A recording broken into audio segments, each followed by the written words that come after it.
Disclaimer. This video is for commentary and educational purposes only. All individuals are presumed innocent until proven guilty in a court of law. Any footage used in this video is obtained through public records and falls under fair use for the purpose of reporting, analysis, and public interest. Is she okay? Because I can call 911 from where I am. She said, no, she's okay. And then I'm like, you sure? And she called me again. I said, Winnet, are you sure she's okay? She said, yeah, she's okay. I said, you sure you don't want me to call 911? She said, no, she's okay. So when I got there, she was dead. In Miami Dade County, a home that was supposed to be a sanctuary became a place of unimaginable torment. In 2017, registered nurse Gina Emmanuel finalized the adoption of 3 young sisters, offering them what appeared to be the promise of safety and stability. But behind the walls of her house, life for the children descended into a nightmare of cruelty and fear. The girls were denied food, their hunger met not with compassion but with punishment. They were beaten, chained, and forced to endure hours of torment for the smallest mistakes. 7-year-old Samaya, the middle child, suffered the worst of it. Her tiny body showed the marks of relentless abuse, burns on her hands, bruises across her arms and legs, and the unmistakable signs of starvation. On November 3rd, 2018, Samaya's strength finally gave way. Weakened from years of mistreatment, she fell ill with pneumonia. Emanuel never sought medical help. By nightfall, Samaya was gone, her young life claimed not only by infection, but by the cruelty that had left her too frail to survive. Her death would pull back the curtain on the horrors inside that house, exposing years of abuse that shocked even seasoned investigators. What followed was a case that forced a community to confront the unthinkable: how a woman entrusted as a mother and a nurse could become the architect of such suffering. This is the interrogation of Gina Emmanuel.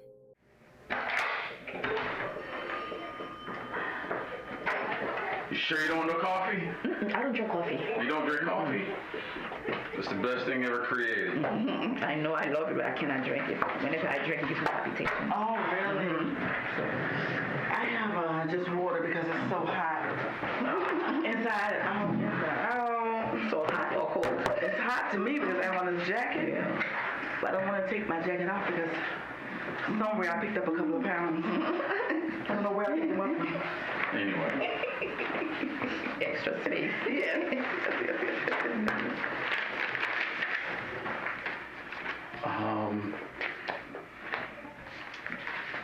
We're going to start off with some preliminary questions here. Okay. I don't know if you know, I'm Detective Raphael with Miami Dade Homicide. Okay. And been working this case with my partner here, Detective Mayo.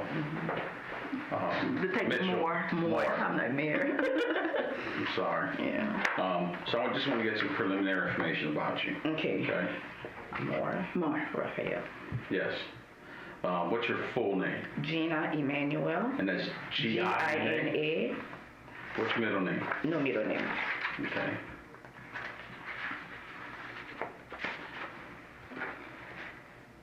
How old are you? I'm 50. And your date of birth? 12/06/68. And where are you living at right now?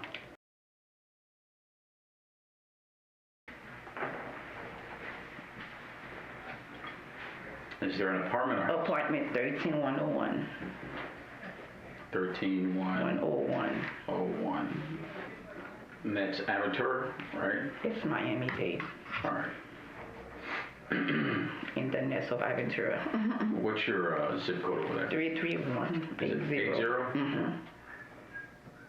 No, we used to work that area how many years We ago? did a lot of years ago. All right, telling our age. What's a contact number for you?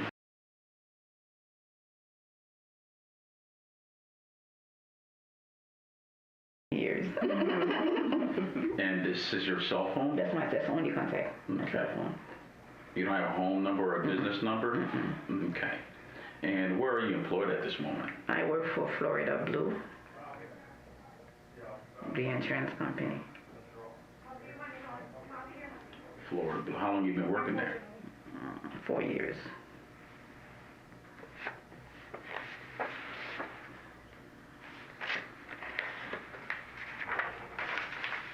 And what is your position there? What do you do? I work as a nurse, put concurrent concurrent, C-O-N. Nurse concurrent? No, put concurrent first. Concurrent review nurse. Review nurse? Review, Now, what does that mean? I review documents to give authorization to patients who are in the hospital. Okay. And you've been a concurrent review nurse for how long? I just changed this position. I was a review, but now it's concurrent. I just went back to work in July. Since July. But overall, I've been with the company for 4 years with different roles. Okay. Now, are you a registered nurse? I'm a by trade? registered nurse. Okay. How long have you been a registered nurse? 2006, 2006, 13 years. Since 2006. 06. But prior to that, I was an LPN. I was a nurse with a licensed practitioner nurse. Okay. And then you took a test and became an RN. Then I went back to school. I went to college and got my degree. Okay. And now, I guess it's fair to say that the highest level of education you completed Masters. was Masters. Where at? Grand Canyon University. I did my BS at Barry University. Grand Canyon. It was online. Okay. And that's Masters in nursing, I would assume? Well, I have a specialty in nurse education, so I'm a nurse educator. All right. And are you under the influence of any drugs, alcohol, or medication at this time? No. Do you drink? No, I don't drink. Okay. Water. And coffee? Coffee. Okay. And you've never been diagnosed with any type of mental illness or anything like Never. that, right? No psychiatric history? No.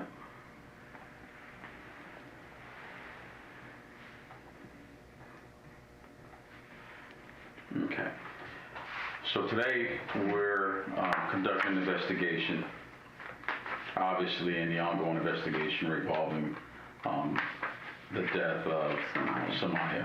Okay. But before we go further, I have to read you some questions. Okay.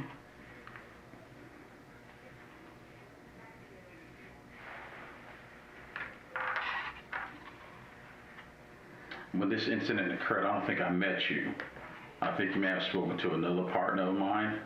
Do you speak Creole? I do. Were you the one talking to Annette?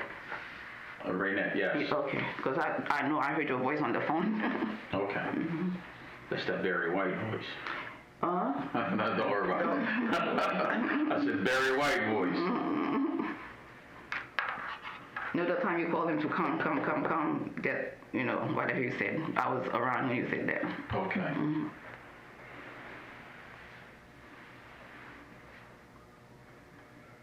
And you read and write English, correct? Yes, sir.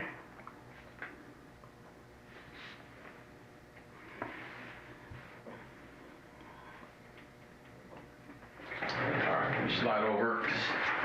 I want to read upside down. Okay. I'm not that. You have to push the table. It's all right. It's all right. So this is the Miranda rights warning form. We have to read this to you anytime we're going to ask you questions. It's just a formality that we have to do, okay? Just do me a favor. Just read the top line to demonstrate that you can read. Before you are asked any questions, you must understand the following right. Okay. So I'll read the next question, then you just put your initials next to the corrected answer for me, okay? Have you ever done this before? Okay.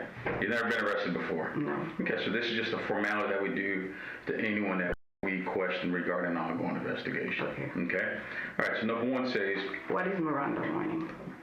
those are your constitutional rights that everyone has. Okay. Okay? It says, number one, you have the right to remain silent. You do not have to talk to me if you do not wish to do so. You do not have to answer any of my questions. Do you understand that right? Yes. Okay, just put your initial. Next to You you. left, yeah. You're right-handed, all right. Number two said, should you talk to me, anything which you might say may be introduced into evidence in court against you. Do you understand that right? Okay. Okay. Number three says, if you want a lawyer to be present during questioning at this time or any time thereafter, you're entitled to have a lawyer present. Do you understand that right? Yes. Okay. But is it? I'm gonna get it now. I'm sorry? You say, If you want a lawyer to be present during questioning, while we're questioning you, if you want a lawyer to be present during this time, you're entitled to have one present. Do you understand that? yes, I understand, but what I'm saying that, where would I get it now? You understand? Well, I don't know if you have an attorney. I don't have any attorney. Okay. If you want, this is just asking you, do you understand the rights? Okay. At any point that during the course of investigation, if you don't want to answer the question, you just say you want an attorney, then we have to stop. Okay. But this is just asking you if you understand these rights that we're reading to you. I understand, but my question to you, you see where I'm coming from? Oh, Because you said if you want a lawyer to be present during questioning, Right. you are questioning me now. well, now I'm reading you your rights. Yeah. I'm telling you what your rights are. Okay. We haven't gotten to the questions yet. Okay. Yeah. Okay. I would. Yeah.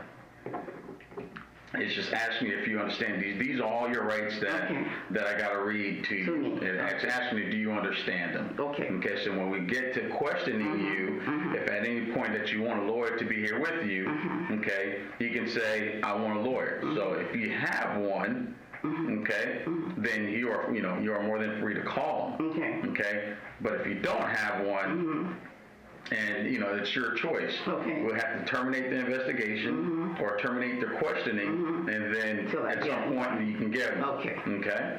All right. So number 4 says, if you cannot afford to pay for a lawyer, one will be provided for you at no cost if you want one. Do you understand that right? Okay. Remember, these are your constitutional rights, okay? Okay, the last one says, knowing these rights, are you now willing to answer my questions without having a lawyer present? Meaning all the questions that we're going to ask you about this investigation, Okay. okay? Again, you see the conflict between this question and this question? No, it's asking you, again, some people come here, they already have attorneys because they've been arrested before, Okay. or, they have attorneys on record. Okay. That's why these questions are written the way that they are, okay? It says, knowing these rights, are you now willing to answer my questions without having a lawyer present? Because if I say no, now everything's going to stop till I get an attorney. If you say no, you put no, we'll sign it, and then we'll leave, and then we'll go talk outside, and we'll talk with the state, and then we'll go to the next step. What is the next step? I don't know, because I don't know what you're going to tell me. I don't know. Okay. Because I might. Okay. It is what it is. I'm Just read this last sentence for me. Sign of my own free will without any express promise has been made to me. Basically means we didn't threaten you, we didn't promise you food, we didn't do none of that stuff. You promised me coffee. Okay, well, that's to make sure that you're not thirsty. All right. Today's date is October the 15th, and the time is now 2:14 p.m. 3:14. 3:14. Wow. Time flies. Yes. I changed the 223. He said. Do it. Just write it on the bottom. So there you go. And just put an initial on the top so that they don't say that I'm the one that did that. Okay.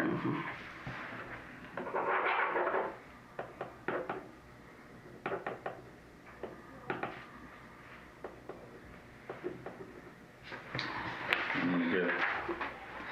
Mail it, form, you can sign it. All right, so the next form that we have it's a DNA form, okay, which is standard practice. Did I bring it? This is the standard form that we go through anyone that comes in our office. Now, this serves multiple purposes, okay? We collect DNA, obviously, because we're the Homicide Bureau. We deal with the DNA. Okay. Okay, but the purpose of the DNA is for several purposes, such as, God forbid something happens to you, you get involved in a car accident, you don't have any ID on you, we can identify you via your DNA. Okay. God forbid something happens to your kids, we can't find you, we can identify you and them via the DNA. Now, the other purpose that we use it for is for criminal investigations, meaning if there's a crime, okay, we can pull DNA from a scene, okay, and we can identify the person just by that person's DNA. Okay, so it serves multiple purposes, okay. Being that I believe in 2006, 2002 is when they started collecting DNA. So now everyone that comes through here, we collect the DNA for just that purpose. I'm not sure if you remember, we had the Valley Jet plane crash in the Everglades. A lot of those people were identified by DNA. So there's a lot of purposes. So we're going to collect your DNA here because you have kids, and not only that, you want to make sure that it's on file, okay? We cannot share it with anyone, and that's what this reads, okay? So I'm going to give you my lovely pen back. I'm going to ask you to fill out the top. Okay. Where's my son? I believe my partner was checking on him. We have a victim service coordinator that's supposed to be with them. They got some toys and stuff in the conference room. Because it's too cold. Is the room cold? No, it's in the conference room. No, is in the lobby. Cold? No. Because I forgot to tell him to get a jacket. Let me see if he's. I'll just check real quick. Yeah, Miss Burrows is the one that's supposed to be watching them in the conference room. So you're familiar with him being here? He's made it here? Yeah, I told her that to wait for him. Okay.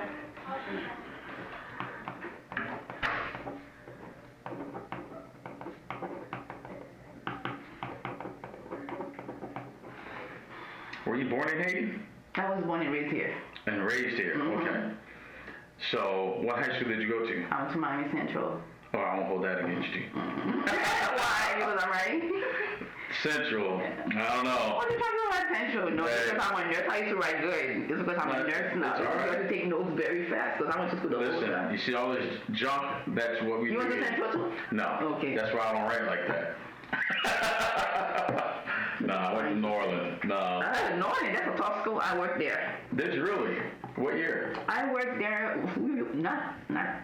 I worked as a school nurse. Okay. How long ago? 13, 12, 14 years ago. 14 years ago? The high school though. Yeah, my sister was out there around that time. But I was working through Maxim Agency. I was working with the disabled kids. Okay. I was giving them their medication. Who was the principal back then? I don't remember. I was working for an agency. Remember? I was working for Maxim. Okay, you want me to sing here? So first I want you to put your name and then I can read it for you. You can read it. It's totally up to you. Basically it says, I, Gina Emmanuel, here. By freely and voluntary consent to provide. It's not voluntary. I have to. Well, it's voluntary. If you say you don't want to give it, then you don't have to give it. It's totally up to you. It's okay. What do I have to hide to this? What, 10:15? 10:15. What time is it, please? It is now 3:17 p.m. Yes, ma'am. Your son's doing fine. Okay. All right.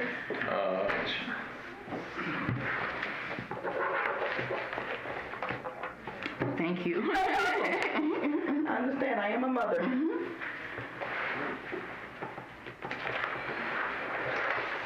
There you go. Thank you, sir. Thank you, sir.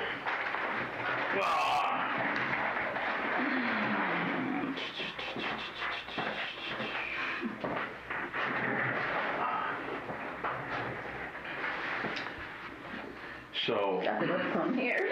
what was that? I could have come here. That's all right. That's all right. Go ahead.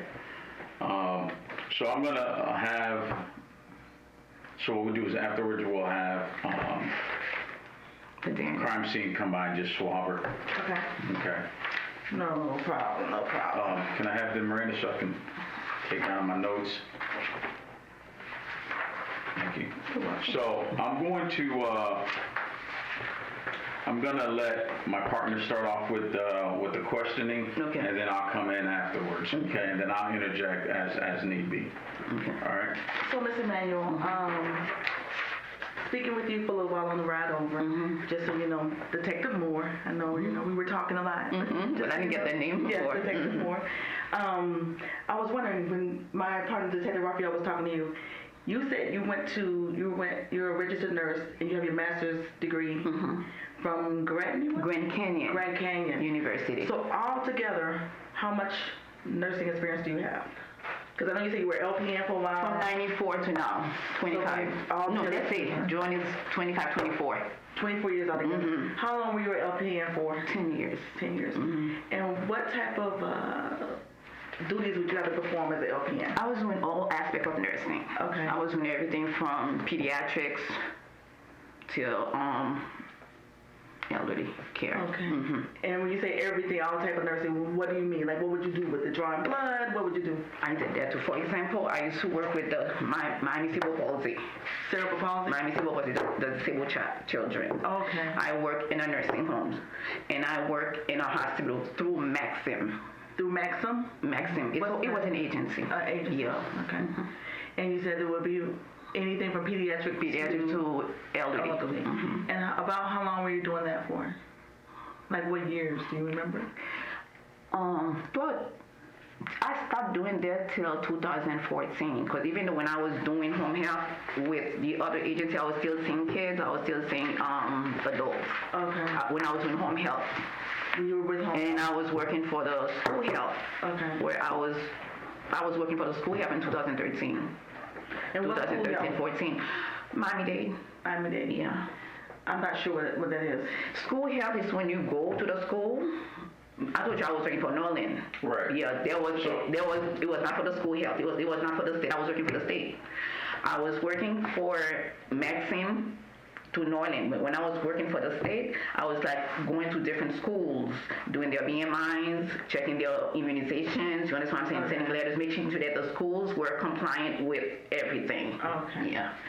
All right. So LPN, RN, and then the master's degree. In nurse education, and I also taught. And you also taught. Where did you teach? I taught private schools. Oh, at private school. Yeah. But you were teaching nursing. Nursing. Were you teaching LPN or RN? LPNs and RNs. Oh, both. Yeah. Okay. What schools were you teaching at? I taught at HOTC or private, also CNA, and I taught at What's HOTC? that's the name of the school. What Health is it? Opportunity something. It's been since 2008. Are they open at this moment? I don't know. They were closed. I don't know if they reopened. Okay, so the HOTC and what else? HOTC, and I work for Ideal School. Idea? Ideal School. Never heard of these schools. Yeah, they're on 441. They both on 441 Miami Gardens. Okay. Yeah, and I also taught for Sunshine. The nurse, Sunshine is a HHA school. Sunshine is on Northeast right now, and I used to teach to them. They used to be on 163rd, but they relocated to another area, I believe 160 something, Northeast 2nd Avenue. Northeast 2nd. And you said you taught there too. And you would teach CNA information or nursing information? CNAs at Sunshine, CNAs. Okay. At HOTC's LPN. At Ideal School, I was doing both LPNs and RN. Now, do you need a certain credential or certification to teach these things? That's why I have a degree. Just a degree? Nurse educator. So you don't have to take like an extra certification to teach, to be, I guess those are required skills, You know, right? when I did my master's, Okay. you can have your master's, you can do your you can do your specialty in nurse practitioner. Okay. But I did my nurse educator. Nurse educator, Yes. okay. Okay. Yeah, I'm not too familiar with nursing. Your whole It's life different, yeah. Oh my God. And I used to teach. I used to work in a daycare when I was younger. I taught preschool Where? in the daycare. They closed now. Total Excellent Care, not Total Excellent Care. Total Loving, no, TLC. Tender Loving Tender Care. Loving Care. Tender Loving Care. I'm like TLC. Where's that at? They closed. They used to be on 80-something Street, North Miami Court. And I used to be the lead teacher there. I taught there for so many years. Preschool. And I also used to teach at Dunbar Elementary School as a teacher's aide. But it was 29 years ago. When I was before I have kids and everything. Yeah. No, 30 years ago. But now my daughter's 29. Dunbar's in the city. I Yeah. know that name, Dunbar. Not to get too personal, but what is your marital status? I'm divorced. You're divorced. How long were you married for? I was married for 5 years. 5 years. Yeah. Do you remember what years that was from? From 1988 to 1994. Long time ago. So she should remember those days.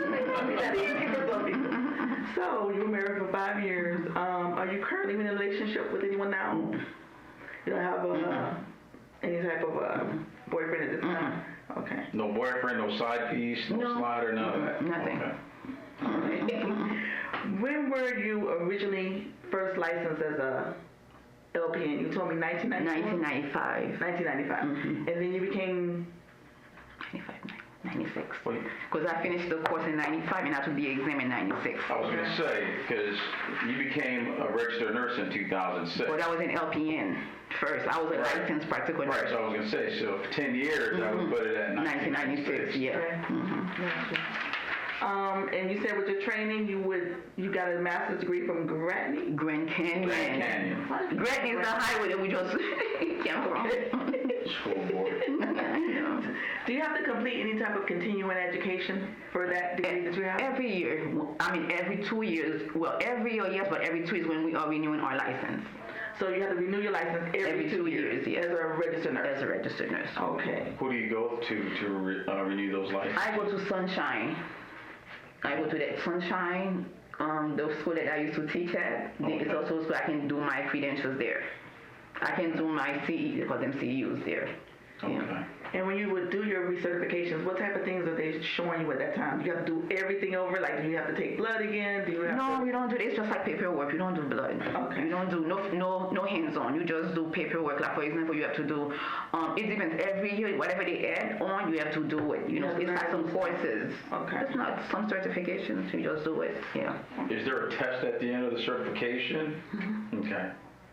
Yeah, they give you a test. And that's how they keep you certified every 2 years. No, the nursing doesn't give you a test, but when you go take those classes, they give you a test.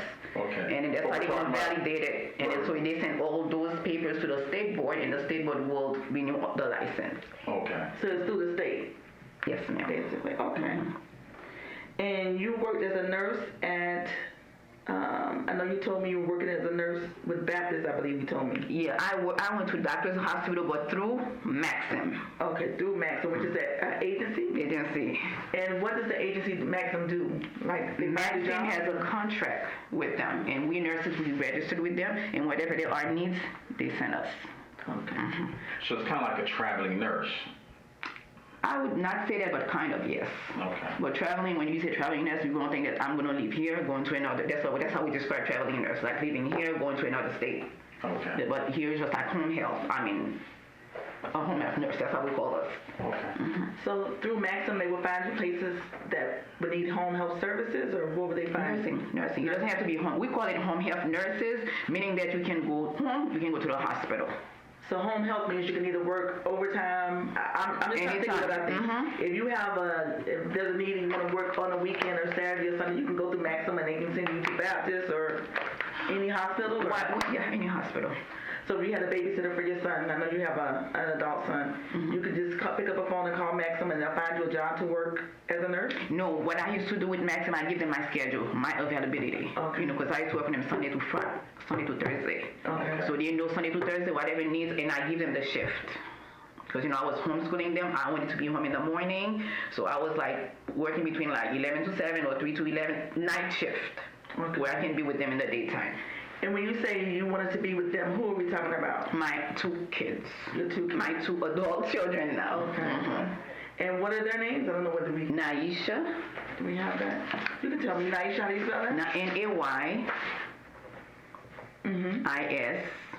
ISHA. And her last name? She's Boozy-Batista. How do you spell that? Batista. I hope I spelled the last name right. Okay. You said Boozy? Boozy. What is that? That's the last name, her last name. Spell it. Bouzi. They both Boozy. Is that Haitian or African? Haitian. But it's an Italian name. Oh, really? Boozy Batista. Yeah. And Javon. Okay. Excuse me, Javon, Jovanh. Boozy. And Naisha's date of birth? 6/21, 1990. And how old does that make her? 29. 29. Do you know her address by heart? No. And then your other child? Javon. And what's his date of birth? 3/3/1994. Okay. All right. Those are your 2 children that you have now? They're all mine. Okay. Biological. And you have other children as well? I have the other 4 kids. Samaya passed away, the other 3. Yeah. And what were their names? Or what were their names? Ayana. Ayana. Ayanna. Emanuel. Okay. You want their middle name too? That's fine. Okay. And Tanaya. Okay. How old is Ayana? Anna, she turned 13 now. What do you know her date of birth? 7/2/2006. Okay, next. Tanaya, Spell it. TAN''IA. Emanuel.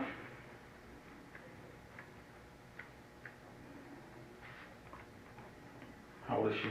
She is going to be 7. She's 6. 11/24/2012. Melvin. Emanuel. 9/26/2014. He's 5? Mm-hmm. My baby's 5. Okay. And you said there was one more. Samaya, and she passed away. Samaya, okay. And what was her date of birth?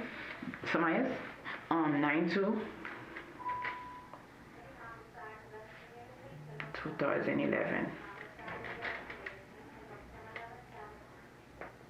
Okay, so altogether you have 2 biological children and 4 adopted children. Okay. How did you get into the adoption business?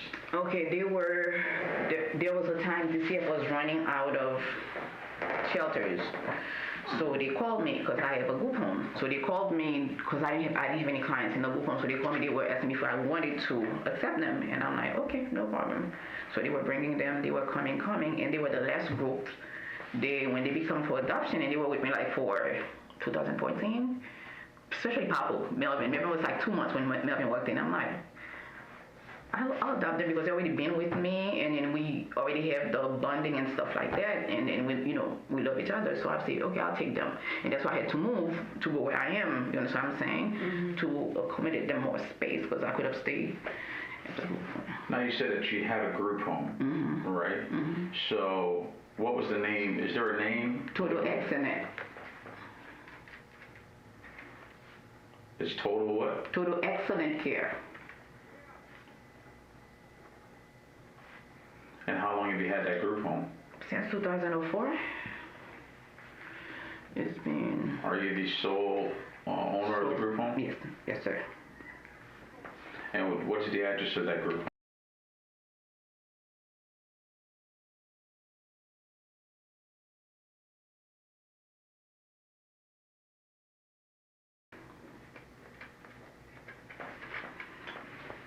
And I'm not sure if I asked you, well, yeah, you said you've had it since 2004. Mm-hmm.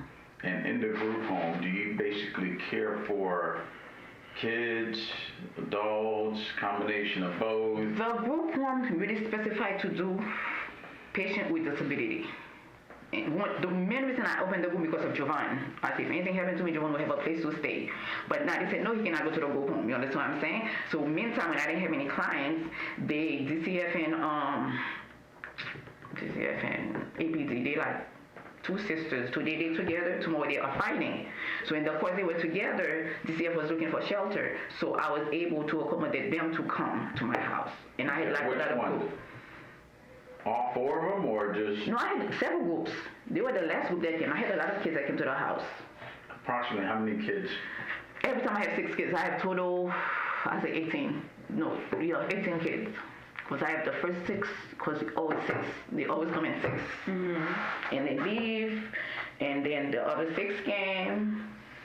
And you said they were always there, they have disabilities, all of them? No, those were kids, DCF kids. DCF kids. Yeah, I was like a foster. My place became a foster place to shelter them.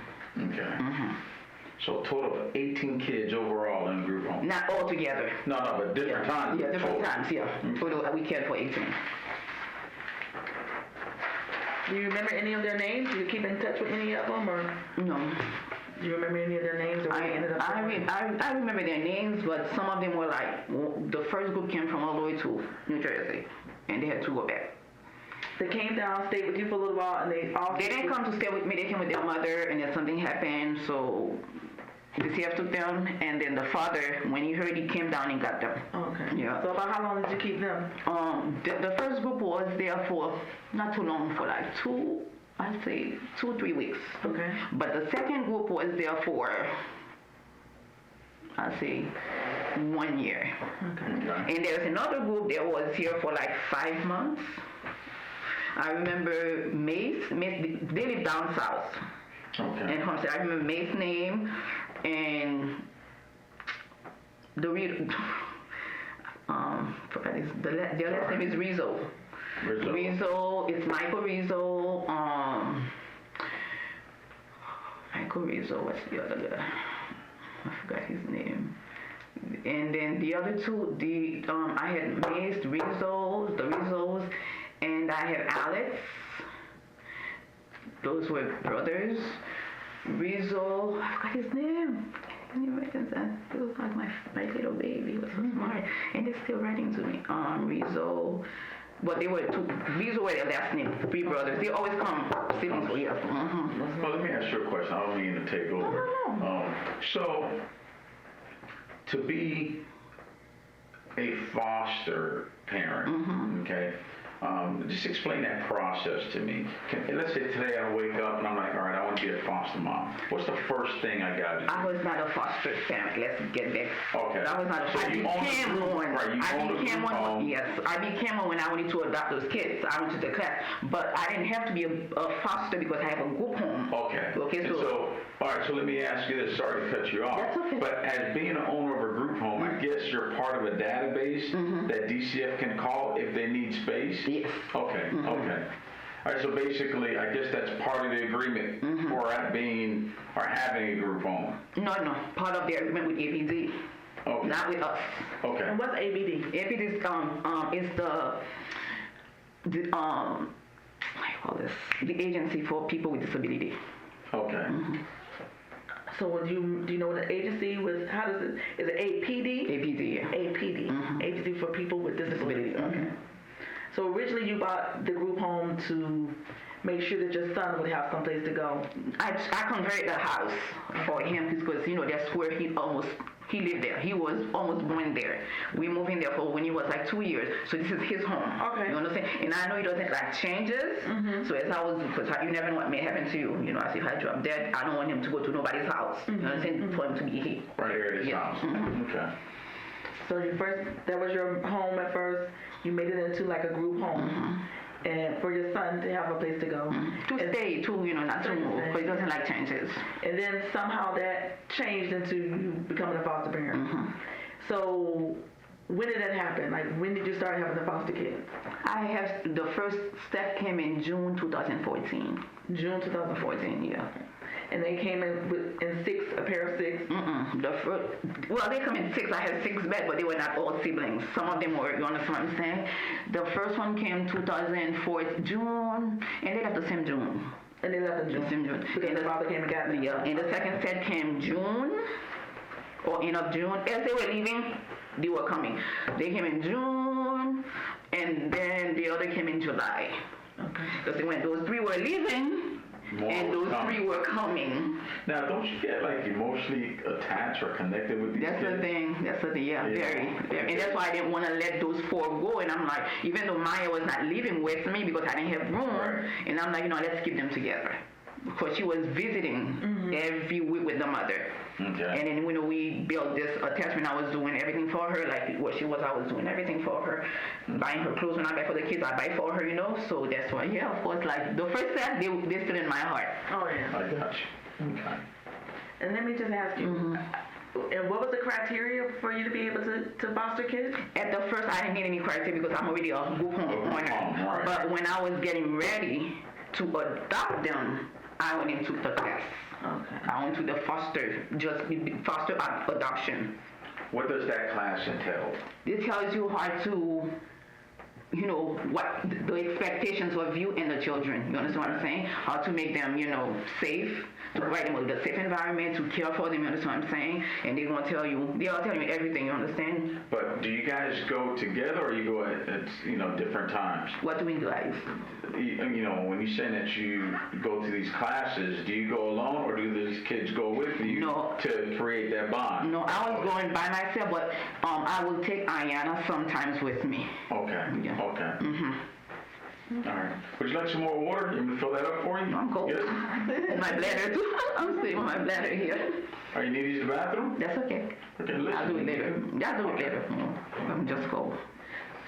So I know you said there was no real criteria to start having a foster kid. There is. You want me to get you a blanket? No, fine. You sure? Okay.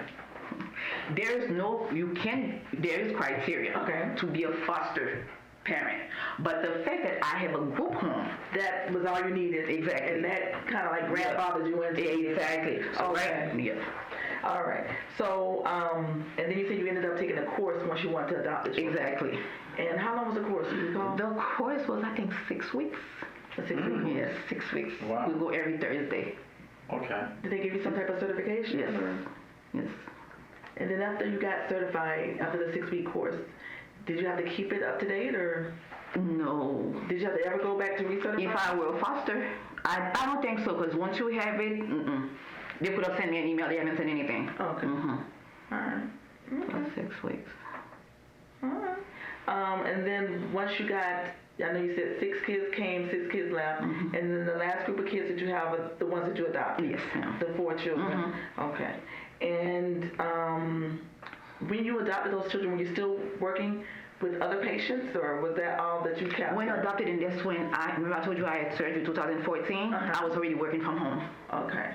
And when you say home, what location are you telling me about? Home, I mean with my computer. When I say home, when I was adopted, we moved there to where you came today. Okay. That's where we moved. 199. Okay.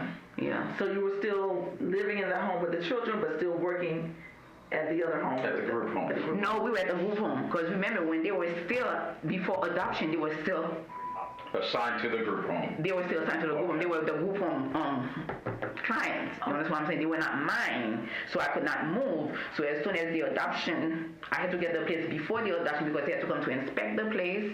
You know, they had to do a pre-adoption and everything. So that's why I had to move in. I'm like, okay, I moved.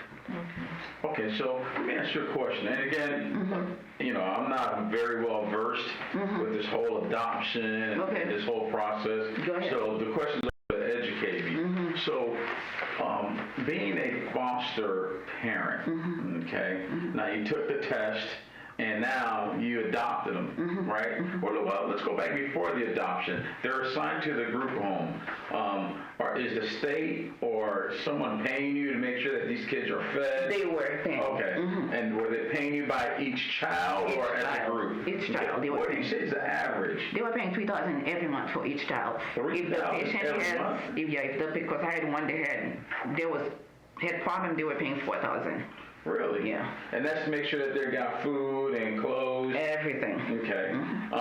And is there, let me try to ask this question correctly. So with this $3,000, okay, is there certain requirements that you have to fulfill to show that the money's being spent? I have to have staff. Okay. 24-hour staff had to pay their taxes. It was actually money like a business. Okay. Okay. But And if now, I were a foster mom, the rate would have been different. okay, why would it be different? Because it's foster mom, because I chose to. Okay. You understand?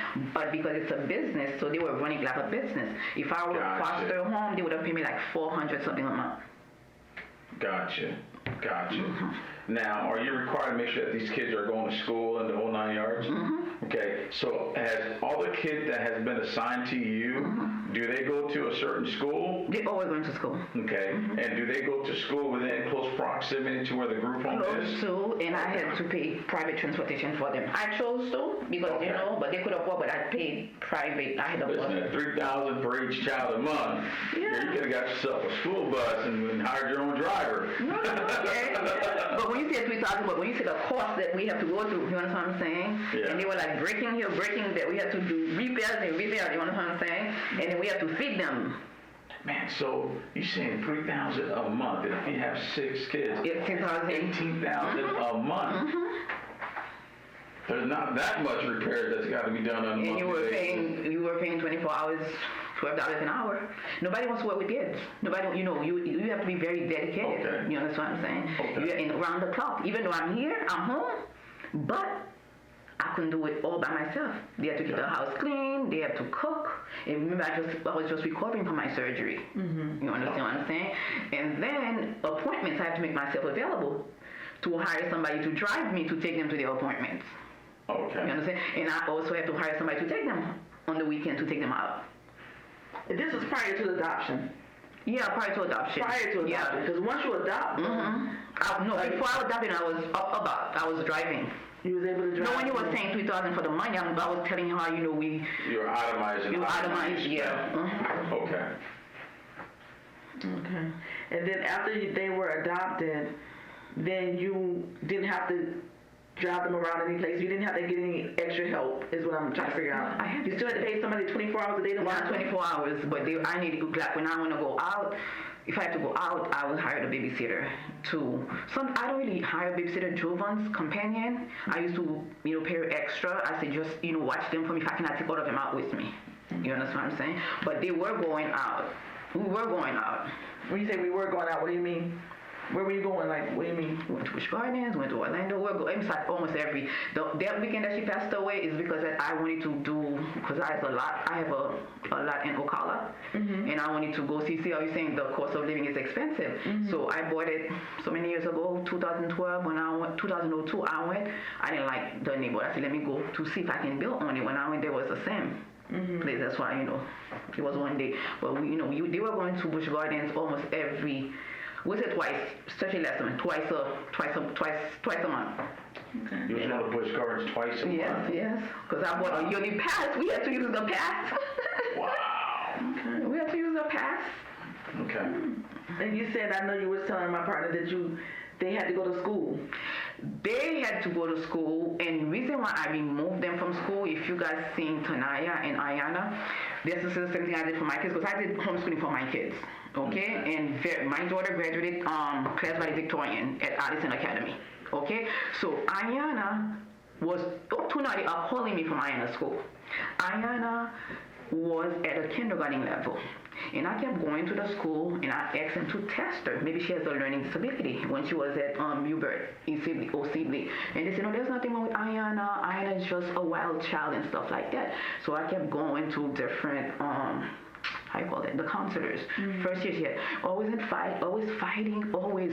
One time she had a fight, the assistant principal had to call me. When I went down and she said, you can call her anyway, she's not my mother. And the assistant principal said, of course, if she was your mother, you would not be in such. So I'm like, they say, I'm not going to suspend her because of you. I said, okay. I talked to her, I said, you have to do better. She says, okay. But she was in the 3rd grade at a kindergarten level. Right. Okay? And then I'm like, Ayana, and when you see her, she's like the perfect child. You understand what I'm saying? I'm like, Ayana, you have to be here. Remember, you black. When you go to those schools, you really have to. She says, yes. I said, okay. So much trouble. I kept them down. I was taking them to the point too much complaining. I said, okay, let me bring her to my school here. We're in Highland Oaks. Okay. Yeah. Highland Oaks. Not middle school, the elementary school. Okay. First day she went to school, but I used to work there, so they know me. So they like, first day she went to the principal, give me $1. Principal said, Mom, I want to talk to you. I said, you know what, I send the guy for $1 for a snack. I fed you breakfast, I drop you, you ate lunch, I pick you up right. You wanted something X me. I said, you're not to X men for money. You understand? White man. I'm sorry. And then she said, okay. So always in trouble. I said, okay. So I had a meeting with her. I said, Ayana, you know what? This is what I did for Naisha. And Naisha turned out to be very good. And she was not a troubled child. You understand what I'm saying? Because men, when she had a B in conduct, and I asked the teacher, she said, and Aisha's always laughing at me. Straight A, 1B. I'm like, I said, Naisha, that's my daughter. Why are you laughing at the teacher? Because when we were outside, her wig was falling off the pigeon, almost picked it up, we started laughing. I said, you're not the class clown. I said, okay, I'm going to send you to public school. Because my kids never went to public school. Right. So we went to Miami Shores. They said, no, we cannot accept her because, that time, summer school, they said, we cannot accept her because she a straight A student. We cannot. I said, okay, Naisha, I cannot have people calling me that we're going to do homeschooling. And I homeschooled Naisha from 3rd grade till 9th grade, 6 years. And she came out, So that's your biological daughter? My daughter, yeah. Okay. And Javon, because of his respiratory problem, I did that with Javon too. And then, so I told Ayana, because of your behavioral problem, can we do one-on-one? Maybe when you're in the crowd you lost. She says, yes, Mom. So we started, and she came and she said, man, I like it, but you know what? It's a struggle. Ayana, I did kindergarten to 3rd grade with Ayana. Mm-hmm. And then, so we went from 3rd grade, went to 5th grade. When I did homeschooling with my kids, I didn't register them. Why not? Because I didn't know that I had. So they don't tell you that when you adopt kids, don't tell they have to be registered to a certain school or anything like that? Yeah, I don't know. I'm just asking. I wasn't told. Okay. I wasn't told, and the fact that I did not register Naisha, and I did it for almost 6 years, and then when she was ready to go to school, I just went to the private school and I had them test her, and this is a symptom I was having to send her to that private school in Broward. So she was not, I said, you're going to have to repeat 6th grade because I'm not going to pass it, because when she's taking the test, she told me, oh, Mom, the teacher was doing the test for her, putting the state test, the answer. And she will always pass the test, and she cannot pass the class. And she can, you understand what I'm saying? Right. So, and I'm like. So now this is school in Broward? Miami Dade. And then, so this is how it is. So I didn't see them as adopted kids. I saw them as my own. The same opportunity I give to my two, I would like to give to them. Exactly. You will never know if I adopted those kids. Mm-hmm. Unless you were at the beginning. If you're just walking, you would never know. Even Papa. So we went in, we struggled. So Titi is highly intelligent. Who's Titi? Tanaya. Tanaya was supposed to be in 1st grade. If Tanaya was supposed to be with me, she would have been in 3rd grade. Okay. Even Maya was like, Maya didn't even know anything. I said, Maya, I'm going to homeschool all of you too. All of you three. She says, okay. Maya picked up. I was able to skip Maya a grade. Really? Yes. So who's letting you know that you can skip Maya a grade? Because I'm trying to figure it out. Because I use the book. You use the book? Yeah. And then once they get to a certain level, yes. How do you know that you can advance them? Who do you report to? I don't report to any. I was never reporting to nobody with my two kids. You understand? Okay. Yeah. So I just give them a test. And they pass, and we move to the next level. So who checks the test? Do you check it or? I check the test. So you have the answer key? Yes. Man, I'm learning a whole lot about this. I remove the answer key from the book and give them the book. Okay. But then when you do it that way, they don't get any type of diploma, you know what I'm saying, at the end. Equivalent. But how do you know that they're finished with their schooling if you do it that way without being registered through a program? Because I did it for my kids and I didn't have any problem. Okay. You understand what I'm saying? For Naisha, I can tell you that I did everything and I ordered everything and gave it to her. You understand what I'm saying? So I did. I ordered everything. I was talking to a online school when they tested Ayana. They told me that, I'm sorry, Ayana is in the 3rd grade level. And that's why I had to retain Ayana, because Ayana took the test. She didn't pass the test. So she had to go and I said, Ayana, you didn't pass, you're going to be in the 5th grade. And that's how I know that she needs to. I know she all alone. They say because of her age, they're not going to put her in the 3rd grade. However, they're going to make her repeat the 5th grade. I said, okay. Okay. Yeah. All right. So, man, that's a whole lot. Okay. I know. So now, let's talk about, so now we've spoken about the education aspect. Are you good with the education aspect? Well, the only thing I want to know, because I know that you mentioned something about you have to get certified before you can adopt them. At that point, go right ahead. And I know he was saying that they give you the money so that you can feed them and take care of them. But tell me, do they not mandate you send them to a school? Do they not say it's some things you have to do as being a foster mom or adoptive mom? Foster mom. Yes, but not adoptive mom. They didn't tell me that I have to. There was never discussed. You understand what I'm saying? Never discussed. So I know they were going to school. I was taking them to school. I was like watching them, monitoring them every day. I'm going to the school, and that's why one of the counselors said, I like you because some parents, they wait till May, they went to a tantrum. Just so when I had Michael, the other guy, Michael repeated 8th grade 3 times. Michael Rizzo, the one that Michael you Rizzo, yeah. Okay. So he was always fast. I'm like, I said, Michael, you say you're going to be a pharmacy? I talked to them. And then the guy had to call me, the counselor had to call me and say, what did you do? And I mean, Michael's life was totally changed. You understand what I'm saying? Because the mother had so many kids, and then the oldest were not setting good example for the others. She's like, when I'm 16, I'm not going to school anymore because that for summer school, I was like teaching them. Okay. They were having summer with me. I ordered books for them, and I was like dreading. The little boy was so smart. I forgot his name. Yeah, so the little boy too, I was like, because I was home. I was like, because, education really means a lot to me. So I was like teaching to them. And then so Michael couldn't even write when I received Michael. I said, Michael, you're going to be a pharmacist. So I put him on my computer. I said, you have to write me. Every day I give him paper to write. Okay? And we go till I got him to the level till he was able to graduate. Okay. Yeah. And then when you got Ayanna, Tanaya, Samaya, and Melvin, what grade was Ayanna in when you got her? I got Ayanna, she was in the 3rd grade. She was in the 3rd, so that means Tanaya was in what grade? She was hadn't started school. She was in the daycare. She was in the 2. daycare. So she was still going to the daycare once you adopted her? Yes. No, not the same daycare. No, a different one. I had to take her near me because remember they came from Homestead. So where was she going at that point? She was going to Bethany. Bethany, where's that? 119th Street, 2nd Avenue Northeast. 119th and Northeast 2nd. Bethany, is that a Christian school? It's a Christian school. Okay. So Ayanna was going to Sibley. in the 3rd grade. Tanaya was going to daycare at Bethany on 119 and Northeast 2nd. Okay, so where was Samaya going? Samaya was not living with me. She wasn't with Samaya was with another foster home. I know she was. I picked her up from her daycare, but I cannot remember the name. It was on 57th Avenue. You know where Costco is? Yes. It was nearby because at times when the foster home, mom didn't want to take her to the appointment, so the social worker would ask me. I said, "No, I'll take her. I will take her to her dental appointment, stuff like that." Yeah, but she wasn't living with me. And so the only other child that you adopted that was living with you was Melvin? No, all 3 except for Samaya. Okay. Samaya came when adoption was getting ready. So what daycare was Melvin at? The same daycare. Which is Bethany. Okay. The first year he was not going, but the second year, then he goes. And I know you said Ayanna was in the 3rd grade. What year was that? 2014. 2014 is when you got all 3 of the kids. Yes. And you had 3 of the children up until the adoption time. That was in what year? 2017. 2017 is when you got the last child of the siblings. No, Maya, we call her Maya. She moved in 2016, May 2016. May 2016, she started living with you full time. We're talking about when Samaya came into our home. So Samaya was living with another family up until 2016? Okay.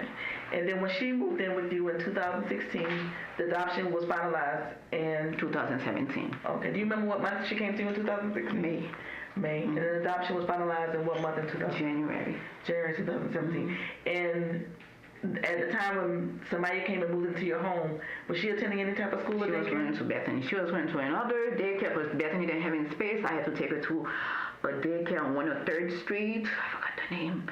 103rd Street, 2nd Avenue Northeast for like 2 months. Okay. 103rd Street, 2nd Avenue Northeast. So that's right by the church. Yeah, in the church. It's in the church. In the church, yeah. Okay. But it's not for the church. It was a private daycare. Private daycare. Yeah, they rented the space.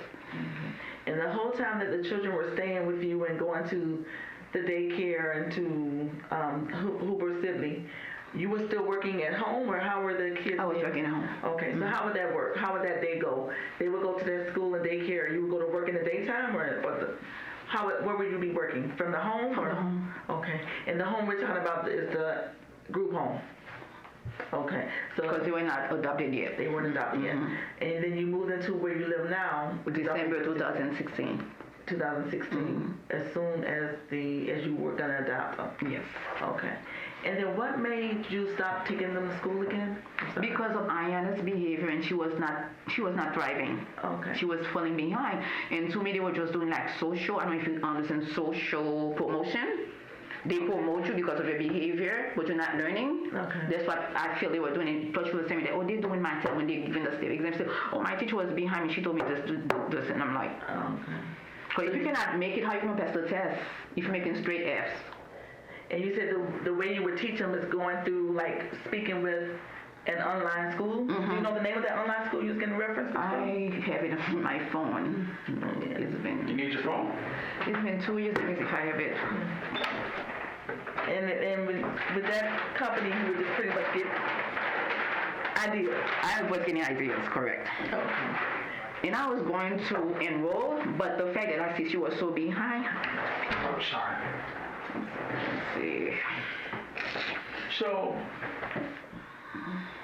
which schools did Samaya go to? The same school. Bethany. Bethany. Help me remember, because that name sounds... 119 2nd Avenue Northeast. Oh, the church? Yeah, the church. But you said there was one on 103rd Street. Yeah, when she first moved in, there wasn't any spot where those two were attending. So Okay. I had to take her there. Gotcha. Oh, let me see. Homeschooling. Give me that bottle. I can refill that bottle for you. I don't want cold water. This one. I guess it's a little chilled. Yeah, I don't want cold water. Okay. Thank you. Homeschooling. I have to go pee. If you gotta use the bathroom, let's go. No need. Oh, it was Calvert. C-A-L? Calvert Education. Calvert Education Homeschool. And the number is Let me. 888 Got it? Okay. 487 4652. Calvert Education Homeschool. Let me take it to the restroom.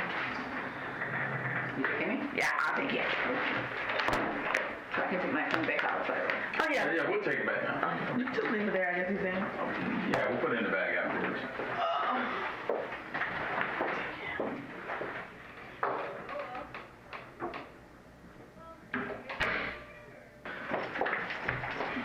Would you like for me to get Yes, your water, ma'am? please. Just dump it. Thank you, sir. I should ask for coffee, but I'm really not. That coffee's not good for you.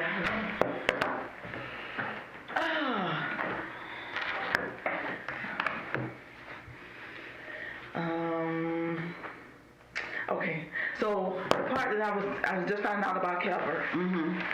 Calvert, you were pretty much talking with. Yes. And getting all the information from them, and then you, by you being in education, you were able to test them at home yourself. Yes. But the main test was coming from Calvert. Calvert did an assessment test for Ayana. Okay, so they did do an assessment test. Ayana. But only Ayana. Ayana, yes. The rest of the kids, you just said you just do it yourself. You had all the, pretty much you had all the information. Okay. With the adoption, did they follow the kids with, I know that they let you, homeschool them yourself, or you didn't know that you should do anything different, so you just homeschooled them because you thought it was better for them, Yeah. right? Yeah. So did the adoption service require anything else of you, of the children? No, that I know. Whatever they asked, I gave them. I did the background. I did everything. Whatever they asked me, I gave it to them. Okay. And I just want to verify what type of people lived in your group home. Because the group home is a 24-hour service, correct? And what type of patients would be seen there or live there? At the time? Yeah. Just foster kids. Only foster kids? Yeah. So, it's not a group home for elderly or anything like that? It's a group home, but the fact that I didn't have any clients, they were going to all the vacant group homes. Okay. They didn't have any clients. They will put the kids there. use our home for foster kids. So when's the last time you think you had like a disabled adult there? Or someone who was an adult that needed to stay there? Now I do. But like before? No, never. You The never first population that walked in was the foster kids. Oh, really? Okay. So now you're dealing with more elderly, but before then? They're not elderly, they're like disabled. Just disabled. So what's their disabilities? What type of disabilities would they have? Autism, cerebral palsy. Yeah. Okay. And do you have staff that works there with them? That's why I'm working, and I have staff that's working on the other side. And what type of qualifications does the staff need to have to? Whatever APD asks them to have, they have their background, local background, and then ACA background, and there are courses that we have to take it online. We train, like zero tolerance, HIV/AIDS, medication administration. For example, I'm giving them. All right. So now that there's no children living in the home, now you have disabled adults. Do they have any medical conditions at all? They do. The cerebral palsy. Is there anything that needs to be, like, are they wheelchair bound? One is wheelchair bound. Okay. What's that one's name? Willie Smith. Willie Smith. And how long have you had him? Since 2016. Since 16? Yeah. Okay. When you moved the children to the other home? Exactly. So when I got the calls, we had to transition. Okay. Willie Smith, and he was wheelchair bound. Do you remember what his diagnosis was? He's still wheelchair bound. He has, that's why I said cerebral palsy. Okay. He has epilepsy. He has a lot of complications. He has hydrocephalus. Okay, and that's like a large man of the brain? No, water. Water on the brain. Okay. Yes. So is he mentally at the right level, or not right level, but at the age appropriate level, or no? What type of what's his mentality? Well, he's gonna stay just almost like Javon. The only thing with Javon is walking, but he's very verbal. Okay, Willie Smith is very verbal. Okay. And he can have an appropriate conversation, like he knows where he's at and things like that. Okay. Who else is there now besides Willie Smith? I have Jamie. Jamie Bloom. She is autism. She is autism, but she's newly diagnosed with autism. Okay. But I got her as for mental retardation, and she's up and about till she walks. She does everything. She's more alert. I can say she's high function than Willie. And anyone else there now? No. Those two. And for those two that's there, do you have to do do you ever do any type of care for them? Oh yes, at the home. Yeah. Do they have to wear diapers or anything? One is in diaper. Which one's in diaper? Willie. And you have to bathe them too? Okay. And at any time, do they end up like? I know sometimes when you have people who wear diapers, they get bed sore. No, not in my place. No. You keep them clean, and they 100%. You haven't had any issues with them having bed sores? Never. You say he's been there since 2016. Okay. But you're familiar with bad sores are? I know. I'm a nurse. Yeah. Okay. No, we call it house wounds. No. Okay. What do you call it? In-house wounds. In-house wounds? That's when the patient didn't come with wounds and acquired it from the home. From the home. You know, I was just thinking, our water has hot and cold. I can mix it for you. Please. Yeah. Just you see, I'm a detective, not a defective. Put the cold first before you mix the hot. It's plastic. I got it. Thank you. But the people who work at your facility, they know how to take care of that. I train them. You train them. I train them. Is there special training to keep them from getting it, or from getting the bed sore? Yeah, you have to train them. You have to tell them. You have to put the supplies to make sure that they're reposing him every 2 hours, and then we take him to the chair. You know, we do everything for him, and then 2 hours check, change, and that's it. If for some reason Willie or any other patient there or anyone was to develop some type of in-house sore, would you know how to take care of it? Yeah, I would know, yes. Because I also wound care nurse. You also wound care nurse? Yeah. Oh, really? I didn't hear that training. When did you get that? What's that? Wound care nurse, I didn't get a training, but I work as a wound care nurse at Mercy Nursing Home. Yeah. So you work at nursing home? Where's that at? By Pick 95. 95. You know where Mercy Hospital is? Yeah. Next to it. Okay. Yes. He had a lot of jobs. I've done wound care nurses for like 3 years. And I used to do the wrong with the doctor at 4 o'clock in the morning. 4 o'clock in the morning I used to do the wrong with the doctors. Okay. And I'm very good with wounds. Okay. Yeah. And do you have any type of specialized training in that? I do not, but experience. Yes. And how much experience do you think you have with that? Oh, a lot. That's why I was able to work as a wound care nurse there, because sometimes you're more than 15 years. More than 15 years. Yeah, so sometimes, you have to have the certification or the experience, and I had the experience. Okay. Yeah. Okay. All right. And you said the workers that work with the people at the facility, they got whatever certifications were required, which was through ABD. Yeah, the classes have to be to APD. They have to have a high school diploma. They have to have CPR, first aid, and of course they have to have the CV. They have to give us a resume. And those courses, they cannot take them outside. They have to take it online with APD. Okay. And then help me remember again. What's ABD? APD agency. Agency. For people with disability. Okay. Sorry. I don't know if you want to put the phone back on. Okay. Yeah. It's not on though. In case you guys want a number. Yeah, you can just turn it off. It's off. It's not Oh, on. okay. Just vibrate it. The patients that's in the hospital, do they have people that come by and check on them after they're in your care? Like, does they have? Oh yeah. Jamie goes out to her family every 2 weeks. Every 2 weeks? Yeah, she goes to her daughters. I mean, not her daughter, her sister, because her both parents are deceased. Oh, okay. Yes, so I'm the mom. She called me mom. But there's no one from the state or anyone that comes by and checks on Oh, they come every month. Monthly? Yeah, monthly visit. Yeah. And who's the people from the state? Is there a certain office that comes by and checks on them? The monitor comes once a month. And what agency are they through? APD. APD. They send a monitor once a month out? All right. And Willie's mother comes. Okay. Willie's mother is alive, but she's just that's the only child, but she's just she's not comfortable caring for Willie. Okay. All right, I understand. Do any doctors ever come by and see the patient? They have a house doctor. A house doctor. Yeah. Where do you get him from, or how is he assigned? He comes in the house to see him. How, is that through Mercy, or where's that through? Through ABD? You talking about? Yeah. No. They have their primary doctor. Their primary doctor comes home to see them every month or as needed. That's it, every month as needed. Okay. Yeah. And I know that's for the facility. Do the children have, through the state, do they have a doctor that follows them, their medical care? A doctor? Yeah. You want my kids or the APT kids? Through the adoption service or the foster care, the 4 children. Oh yeah, they were going. I was taking them to Doctor's Medical. Doctor's Medical. Dr. Alex. Dr. Alex. And were they assigned through the state, or is that just somebody your family doctor, or? I picked them up from doctors. They were going to Doctor's Medical up in Homestead. Okay. So when they came to me, we just transferred them. They were going between those two. Not really. Only two were sometime when they have an emergency, I take them to 119th Street. But mainly their main doctor was at the 79th Street, 27 North Side. And that was called? Doctor's Medical. Doctor's Medical. Yeah.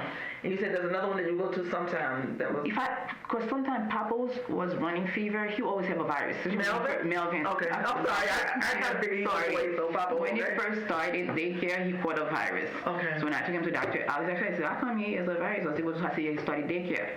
So every time he's always catching something at the daycare. He's been running fever, so if it's at night, I will run to Memorial Hospital. Okay. Johnson. Okay. Joe DiMaggio. Joe DiMaggio. Okay. So I'll run there, and then if it's on a weekend, I'll go to 119th Street. Okay. If it's after hours, I will run to Joe. If it's not, what's 119th Street? Another doctor's office, Doctor's Medical, 119th Street, 12th Avenue. That's like a practice? Northwest. It's the same company. They have different sites. Okay. Yeah. 19th and 12th. 119 and 12. It's going to be when you're going west, it's on your left-hand side. Okay. But that will only be on the weekends. Mostly you would take him. No, if he has on the weekend, if it's not after hours, I'll take him there. But if it's after hours, I'll just go to Joe DiMaggio with him. Okay. So that's something that you did on your own, meaning that was your doctor, or is that one, or they started going there because that's the doctors they had already been going to in Homestead? No, that's the same clinic they were going in Homestead. Okay. Because they have Doctor's Medical all over there in Homestead. Okay. So it was not me, it was the social worker who made the appointment there. Okay. So I was just taking them there. Okay. Okay. Did they I'm sorry, go ahead. So is that the same doctor, Samaya, Tanaya? Samaya, when she came with me, they all had the same doctor. Okay. Yeah. Was there at any point in time that they had a separate doctor? When Samaya wasn't with us, yes. But when Samaya came, they all had the same doctor. Okay. Do you know what doctor Samaya was with before she came to you? I think it's don't quote me right, don't quote me wrong. I think it's a Rodriguez, but I'm not sure. I don't remember on top of my head. And how would you be able to get that information? The paper that they gave me. Who gave you? The social worker. She gave me, when they gave me her file. Okay. Okay. I know you were telling me that at the group home you've never had any in-house patients, any type of. Do they have? So they never find you or never saw any issues with you for having anything at that facility? No. Nothing like that. Never been investigated for elderly abuse. The only problem I had with Willie when Willie first came, it was 2016. That's when they closed a lot of group homes for kickback. So the support coordinator was taking care of Willie. When she came to pick up Willie, she ran. She was kind of mad because she lost her job. She ran with Willie with no sweater. It was cold. It was like December. We gave her the sweater. She didn't put the sweater on Willie. See, I'm protecting Javon. That's how Willie is, because Willie also has asthma. So I said, put the sweater on Willie. She didn't put the sweater. She went with Willie, and then she called Willie's mother. She told Willie's mother that Willie's G-tube is infected. And so the mother called me. She said, well, I said, there's nothing wrong. And by then they had already called DCF. So when DCF came, DCF did their investigation, they didn't see anything wrong. And then when she came back with Willie, Willie was coughing. So and then immediately I took Willie to Memorial Hospital because that's where that's where the mother wants her. And we took him. There wasn't anything wrong with Willie. They discharged him. Okay. They did the scan and everything. They didn't find no findings, so they discharged him. Okay. So typically would an ambulance come there to see them if they needed help, or would you just drive them to a hospital? Willie, I have to drive Willie because the mother has nothing to do with North Shore Hospital. Okay. So if anything, I have to take Willie to the that's why we don't wait till things got out of hands. We take them exactly. Because if out of hand, I would not be able to drive. And I have to take him to North Shore, and this is mother very adamant. I don't want my child to go to North Shore. Okay. That's where she wanted him to go. Georgie Macho. Okay. So the people who take care of the G-tube and everything, do you still do that? I know I asked you before, but do you still do that? When I'm there, whenever I'm there, whatever needs to be done, I do it. Okay. But I train them. Okay. And how many people do you have on staff now there? Right now we have two. And they work 12-hour shifts between the both of them, or? No, one living and one comes in the day. Oh, one lives there. Because I only have two clients. Okay. Okay. And that gives them 24-hour care. And what are the workers' names that work there? We have Tracy Ann. Tracy what? Tracy Ann. Tracy Ann. TRACIANN. TRACY. Sorry. Got it. Tracy Ann what? Garvey. GARVY. VEY. Free. She has more. Why? Yeah. Is it hyphenated? Hyphenated. Well, no, she doesn't hyphenate. Okay. And what's the other employee? The other employee is Miranda. MIRLANDE. Last name? ASSEZ. ASSEZ. I says. And how old is Miranda? Miranda is 50-something, 53. And what about Tracy Ann? I think it's 35. She's in the 30s. I think she's 35. Okay. And you wouldn't have to know their date of birth, would you? Not with me. All right. Now, do you have a telephone number for Tracy Ann or Miranda? I have Tracy's. I ran off my head, Tracy. Tracy, she's also the office manager. If I have her number, it was 786. 786. 647. 2014. Okay. And what about Miranda? You have nothing from Miranda? Not on top of my head. All right. Okay. And I know Javon is living with you now. Does he ever go back to the home at all? No, if I'm there, he's with me. Wherever I go, he's with me. Wherever you go, he's going. Okay. And his disability, you told me he has Down syndrome. But he does very well from what I've seen. He does very well. You said you can give him like one word? No, one test. Yeah, you cannot give him multiple tests. Okay. Yeah. And he does fine. Okay. And what type of care does he require? I know you mentioned he has to have a, what do you call it? He has a companion. Yeah. What is that? Because after I had my surgery, because I had to do everything for him because of my back, I asked them to give him companion. So he's having companion services. They come in the morning to help him. You know what I'm saying? Take him out. Bring him in the community. Okay. When he feels like. Okay. When he wants. Okay. Yeah. And how does that companion service work? Do they give you one every day for like so many hours a day? Yeah, or 6 hours, 5 days a week. 6 hours a day? 5 days a 5 week. days a week?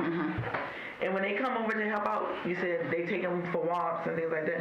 What else would they do with them? Would They take him to the mall. Javon is very private. He's very private. Even when you go to the bathroom, he has to lock the door. I have to tell him, don't lock the door. If something happened, you know, he's very to himself. So they assist. Okay. You know, and they respect that. They see that he's very private. They don't invade it. They just like do his room. And then I encourage him to pick up his clothes. You know, get your clothes, even though he doesn't do it well, and see how he can. If I, you know, this is not outside clothes. You know. Yeah. So you know, we have to encourage him. Okay. Yeah. And the companion that you have with him now, what's her name? Like the one that works with him now? The one that works with him is Tracy. Tracy works with him too. So she leaves that job. And Tracy works with all my companions. Tracy works in the morning with them, and then Tracy go to the group home at 2. Okay. She has the other 2. She take all of them out. Okay. So help me understand. So what's her shift during the daytime? Tracy? Yeah. Tracy works with me in the afternoon, 2 to 6.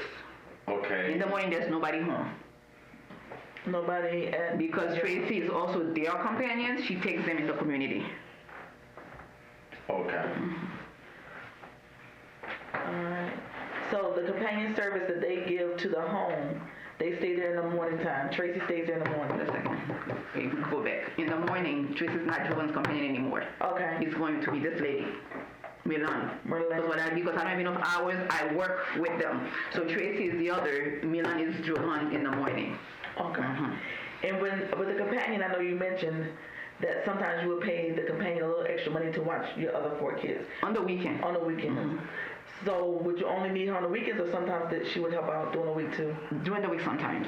During the week sometimes. Yeah, sometimes, you know, if I know I need something in the weekend and I cannot take them with me, I will make arrangements. You don't have to come certain days. Milan is just the new one, the newest one. Okay. But she wasn't there. So I will make arrangements. I say, okay, you can take, if I'm going for 12 hours, for example, I say they have 30 hours. I say, I need you Saturday for 12 hours. Just do 18 hours, you know, and then make the 30 hours. Okay. And what's the person's name that was doing it? I had Wynette. Wynette, okay. And I had Elianis, yeah. Elianis, okay.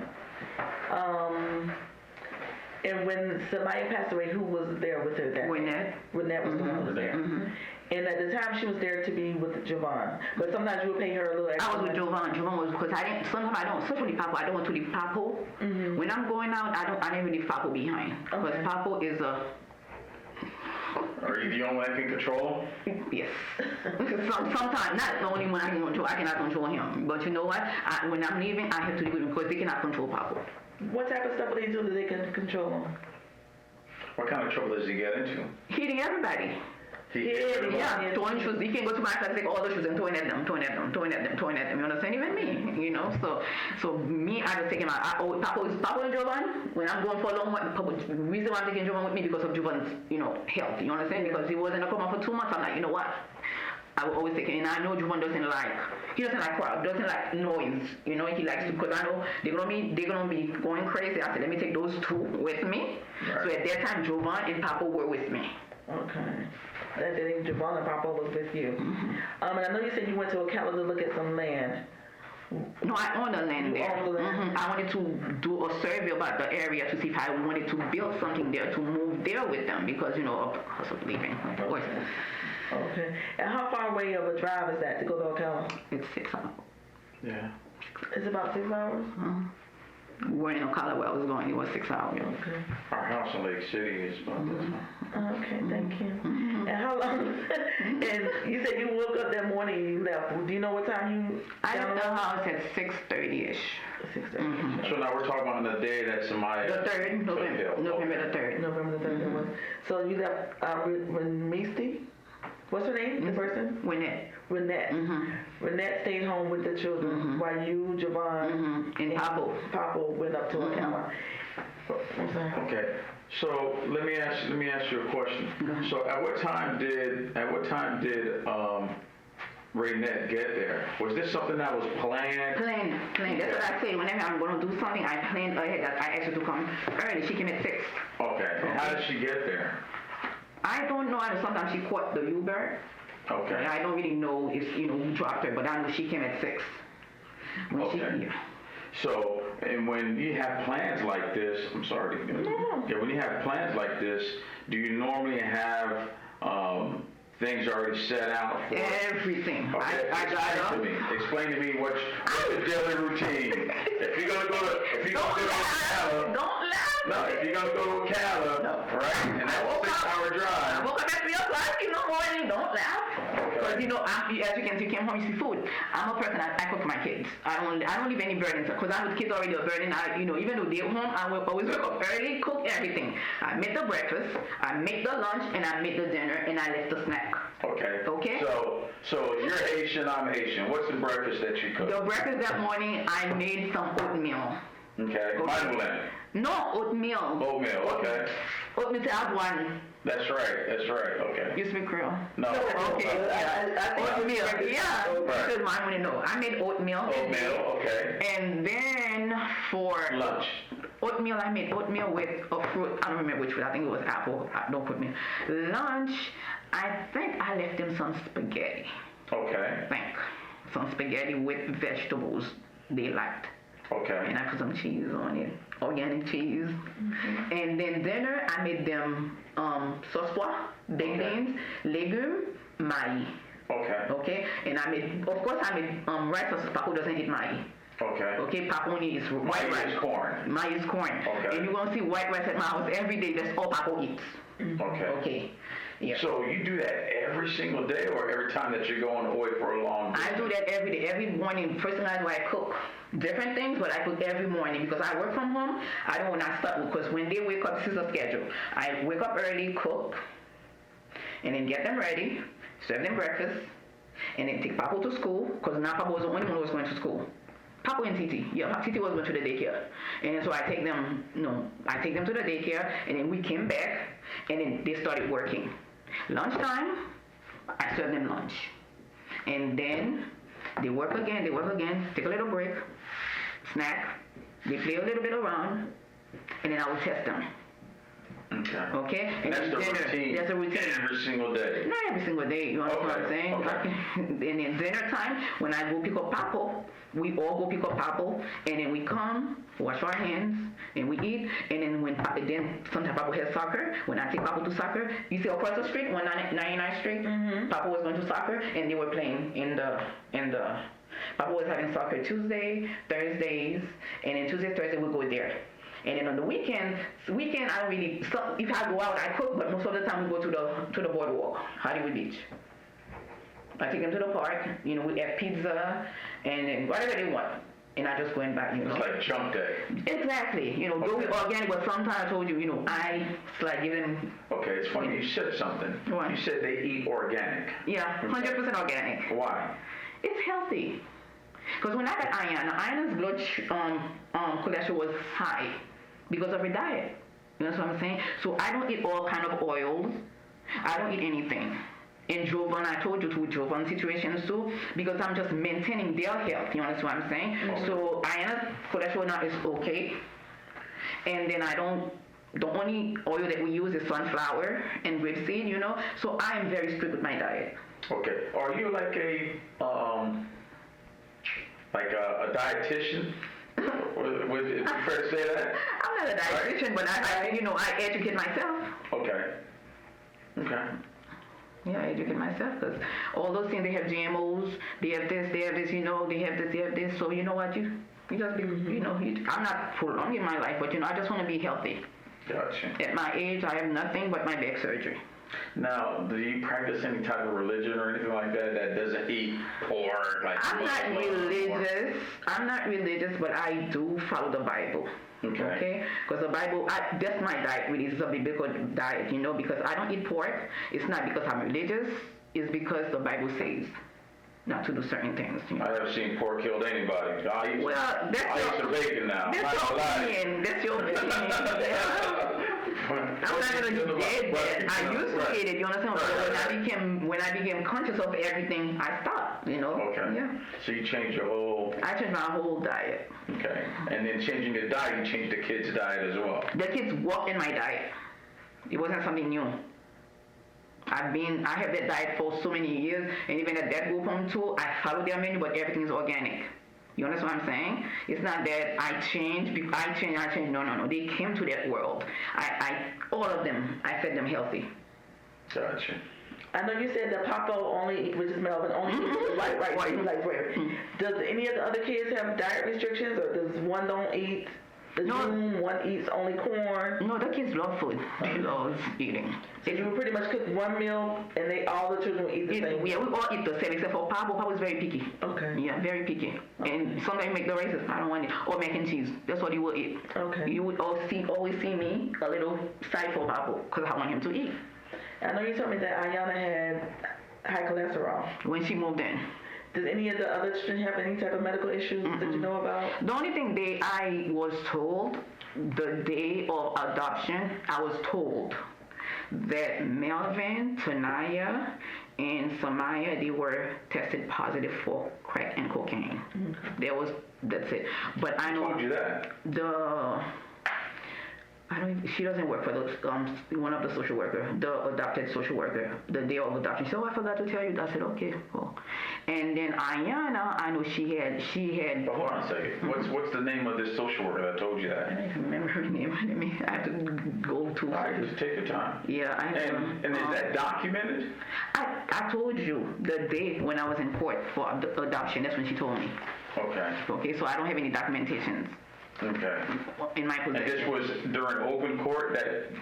The day when I arrived to court, before we went in on the 20th, and then she opened me. She said, "You know, I forgot to tell you that those three have been tested positive for crack and cocaine." I'm like, okay.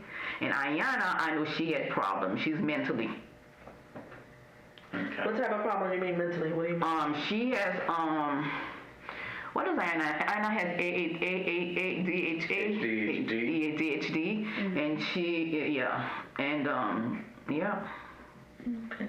What type of things would she do with her disability or her ailment or whatever, the ADHD? What type of behavior would she have? Well, actually, Ayana's behavior, it's always in school. Okay. It's always in school, And the mother used to say that's how she is, and in school, I get. When I sit in my office working, I get like 20 phone calls from Ayana. I can tell when Ayana goes to the school, to this class. Our homeschool teachers calling me because they have the telephone, and then with constant lying, stealing. Mm-hmm. Who are you homeschooling though? All of them. No, you said that they would call you constantly before I started homeschooling. Oh. Yeah. Let me see if I can get that picture. So she would, constant calling. Let me see if I can get that picture. Picture of what? Ayana, where she stole things and then she was like hiding. She was stealing the kids' pencils. Mm-hmm. Okay, Ayana came to me. That's why, because I know she has a sitting program. I bought her black pencils. She came with all yellow pencils. Ayana, what did you get those pencils for? She says, my friend. She gave me the name. I don't remember. It was like many years ago. I said, okay, when do you see her? She said, in homeroom. I said, okay. Homeroom, I called the classroom. I said, sorry, Miss Abu, sorry to interrupt your class. May I speak to so-and-so? She says, yes. I said, so-and-so, did you? I said, I'm going to the school, but she didn't know I was calling. So when I called the school, I said, did you give Ayana those pencils? She says, no, I didn't give Ayana any pencils. Okay, thank you, bye. When Ayana came, I said, no, Mom, it's not what I told you. I said, Ayana, how do I know your classmates? How do I know where? And then it's like constant lying, constant stealing. You don't understand, but I understood that she came from a rough place. You understand what I'm saying? Well, how do you know that? Because she told me, the social worker told me that. When they gave you a report. Okay, is the report verbal or written? They gave me verbal and written report. That they came from a rough place. Yeah. And where the mother told me that because the mother couldn't even buy clothes for them. She was like asking clothes. When they came home, they didn't have any clothes. They came with Ayana's pencils. We're gonna be bigger for you. We're gonna be big. Yeah. They didn't have anything. So when you say a rough place, you mean financially? They didn't have anything. Okay. Yeah. Financially, they were. Yeah. They didn't have any. Yeah. Very, very poor. So Ayana would do things like steal and ask for money and things like that. I know you mentioned something about her asking someone for $1. The principle of, yeah. And then what type of behavior does Tania have? Tania is just a playful girl. Okay. Tania is very sweet. The only thing with Tania, which I always tell her to stay away from Papo, but she loves Papo. And whenever she gets to Papo, Papo to me, Papo didn't want nobody to come around me. Okay, exactly, very possessive. Whenever somebody, even Javon, if Papa would have been in the house, now Javon would have locked his door. Because whenever somebody comes to me, he would like, when he tells you move, you better move. Okay. And this is one thing I was telling Dr. Alex. I said, would you please test him for me for autism? But no, he's social. He doesn't do parallel play.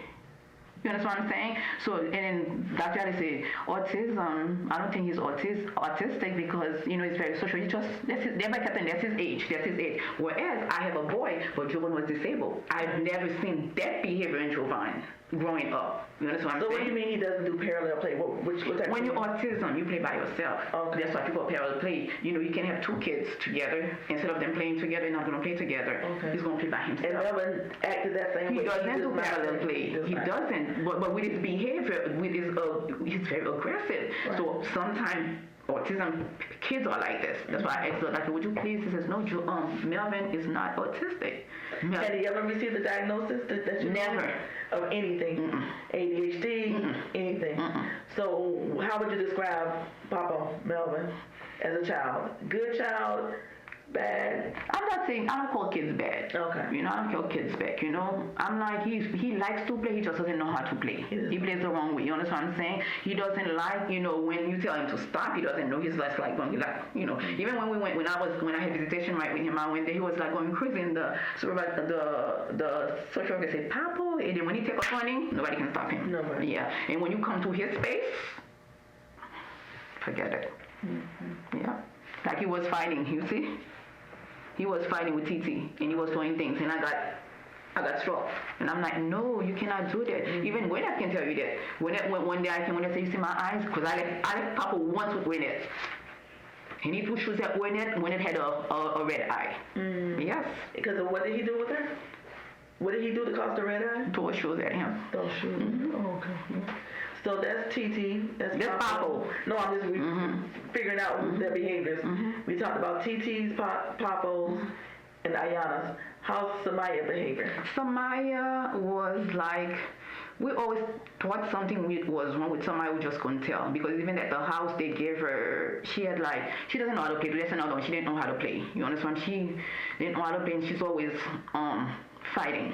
Okay, they gave her a therapist for some reason the therapist said she was okay, so she left. She had a private therapist, but she was okay. But at school she was too open. One day I drove her to Aventura police station. Yeah, because she was like fighting. They had to I said, every time I pick you up, they always isolated you because you are fighting. You understand what I'm saying? When she did, so I said, okay, I'm going to take you. So they took her in the bag. They showed her everything. She said, I'm not going to do this anymore. I'm not going to hit the kids anymore. I said, why did you hit the kids? Because they were looking at me. I said, they can look at you, Maya, and stuff like that. But she was very, very, very, very aggressive. But she was also a very sweet girl. I can say she had a heart. Because she said, Mom, when I become a nurse, I'm going to buy you a purple house. Yeah, I'm going to be a nurse just like you. She was like my little mini-me. Okay. I wanted to be like you. Because when I go out, when I left her, when she dismissed me, I said, why are you doing this? Because I miss you. I said, but I cannot take you all the way, all the time. Because my truck is small. If I'm taking somebody with me, because when I was going to drive all the way to Ocala, I had to have somebody helping me driving. So, and she says, okay, and stuff like that. So she was a sweet girl with a heart. Sweet. Yeah, she has a heart. Yeah, she's like, I used to call her little mama. She will do anything for me. Okay. She will do anything. If I don't feel good with my bed, she will come. She will sleep with me. She will give me comfort and stuff like that. But when she goes fighting, well, they all fight except for TT. They never call me. They call me for something else for TT, for Tania. But Melvin poked somebody with a pencil in the school. I had behavior problem with Melvin, with with what's her name? Samaya, and Ayana. Okay. You had behavior problems in school? At school. Which school was that? Samaya was with the daycare, and Ayana was with the Sibley, Hubert. Hubert Siegler? Hubert Sibley, yeah.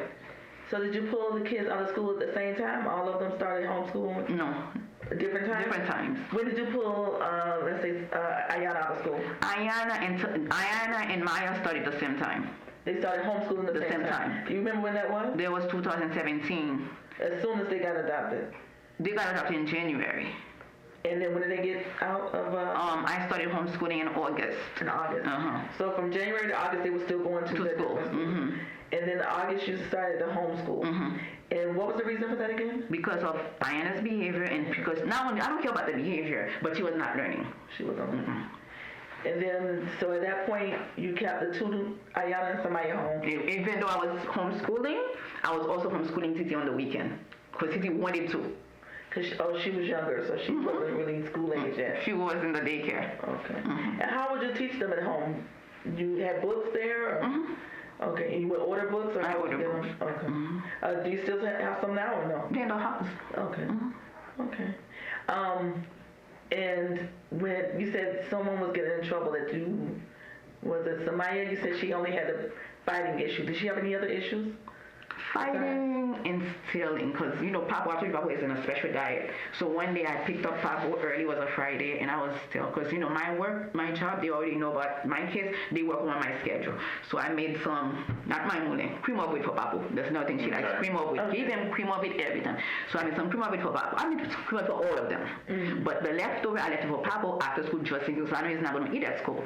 So when I came, I gave it to Papa. For example, I'm just giving you one example. So Papa went to his food room to eat. And then Samaya came to me, her mouth is full with the cream of wheat. She says, Mom, Papa ate all of this cream of wheat. I said, really? And then she said, yes. I said, what happened to you all this? You understand? Yes. So Papa did not eat, because when Papa eat, Papa do not clean the plate. Papa will leave a lot of residual in the plate. So. And then what would you do to, like, say for instance, if you caught Samaya eating Papa's food and you found her, how would you chastise her? What would you say to her? Or what would you do? What's the discipline? Discipline, that's what they love going out. Okay? Discipline is either I'm not taking you out, or I make you go face the wall or go to your room. Okay? And that particular day we were supposed to go out, I canceled everything. You were supposed to go out the day that she passed away? No, the day she passed away, I wasn't home. I wasn't home when she passed away. Well, the day that she ate. We're supposed to go to the walk, to the Hollywood boardwalk. I said, okay. I said, there's no reason for you to lie. You want something, you ask me. And then. Okay. So pretty much Samaya caused everyone to not be able to go. Exactly. Right. And so you show them that, that's the way you discipline. Any other ways you would discipline the children? That's it. You just not taking them out and then time out and stuff like that. And time out? Okay. Do you spank them? I do not spank my kids. You don't spank them? I don't spank my kids, period. Do you give them any extra chores to do, or do you tell them they have to be in timeout? Anything else that you would do if they got in trouble? You say extra chores? Extra chores or anything? Because, sometimes parents would give kids chores, or sometimes parents would give them... No, we clean together. I don't give extra chores. We clean together. Like, we clean almost every day. We clean almost every day. Because I remember when I was, because again, I told you, I didn't take those kids, I didn't see them as adopted. I see them as my own. Because I remember being the only girl at my house. My mother taught me everything at the age of 7. Okay. So when I'm cleaning, we all going to clean. We all have, our areas to clean, including Javon. Okay. No extra chores. Okay. So you say you don't believe in corporal punishment? I don't believe spankings or anything like that? You've never spanked the kids? I never spanked the kids.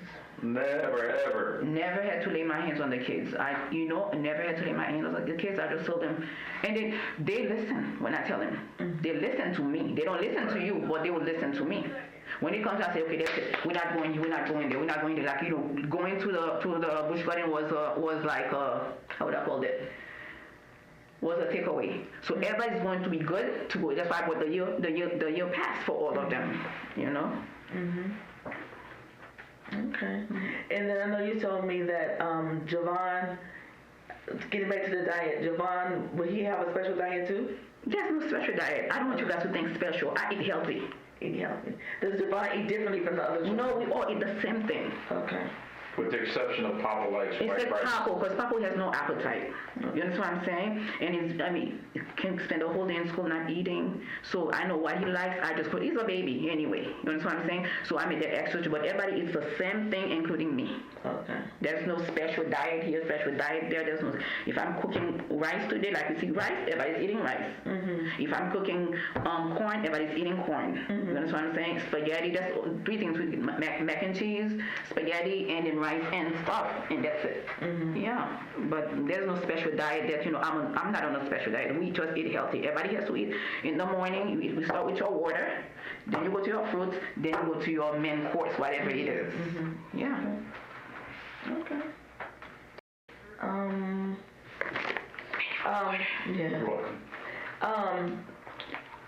Specifically Samaya, did she have any special needs or anything special that you had to do especially for her as opposed to any of the other children? I didn't see any special needs with Samaya. Okay. Samaya was normal. She was normal. I didn't see any special needs. But when I was talking to her social worker, she said, we knew something was wrong with when I told her, because I didn't tell her when they saw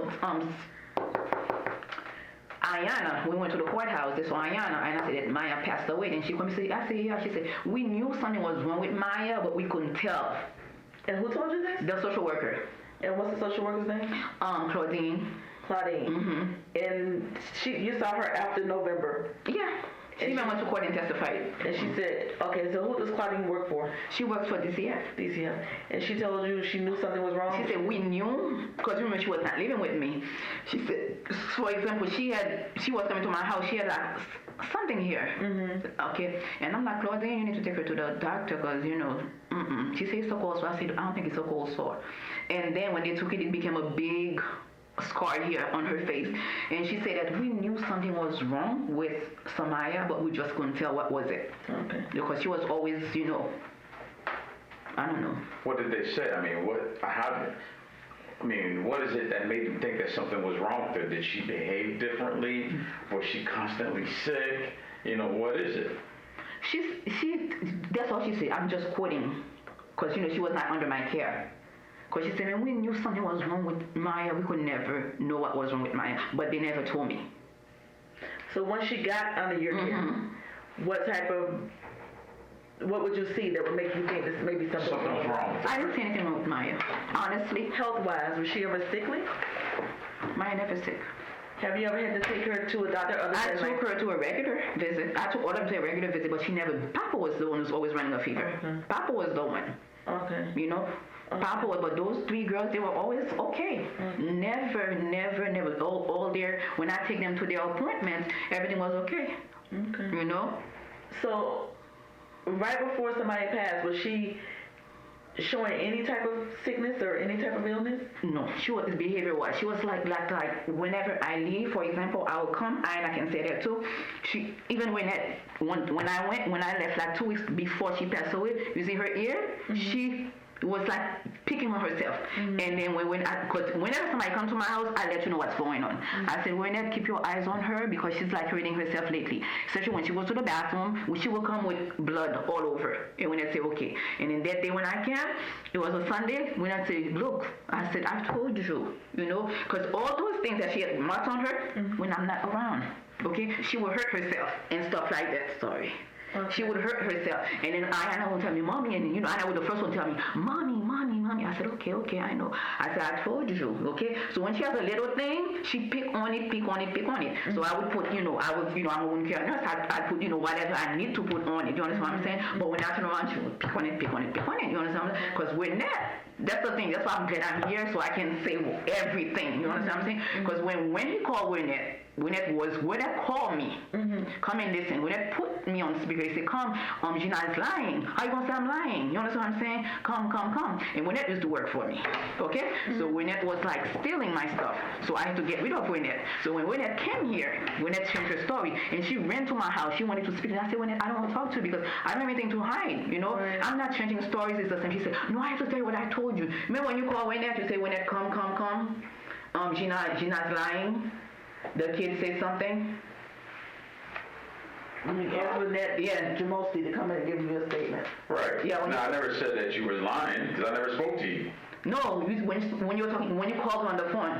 I told her that we need to take a statement. Yeah, you need to come again because Gina's lying. The kids are saying this and that. Okay, so yeah. I don't remember saying that. Because I was there, she put you on speaker. You say you're not gonna talk. You need to come. That's why I say your voice sounds familiar. You say you need to come. So when she came, she changed her story and she coming to she's calling me. I said, Brenda, I don't have time for that. I'm going through so much right now. I don't have time to hear what you just said. Okay, so what's new that you just said? Because you were in that house, you saw everything. She said, no, I have to come. I said, Brenda, I don't have time. She caught the bus and she went to the group home. I said, I don't have time with it. I don't want to hear what you said. Okay, and second, how come I am so bad? Ayana was calling me all the time.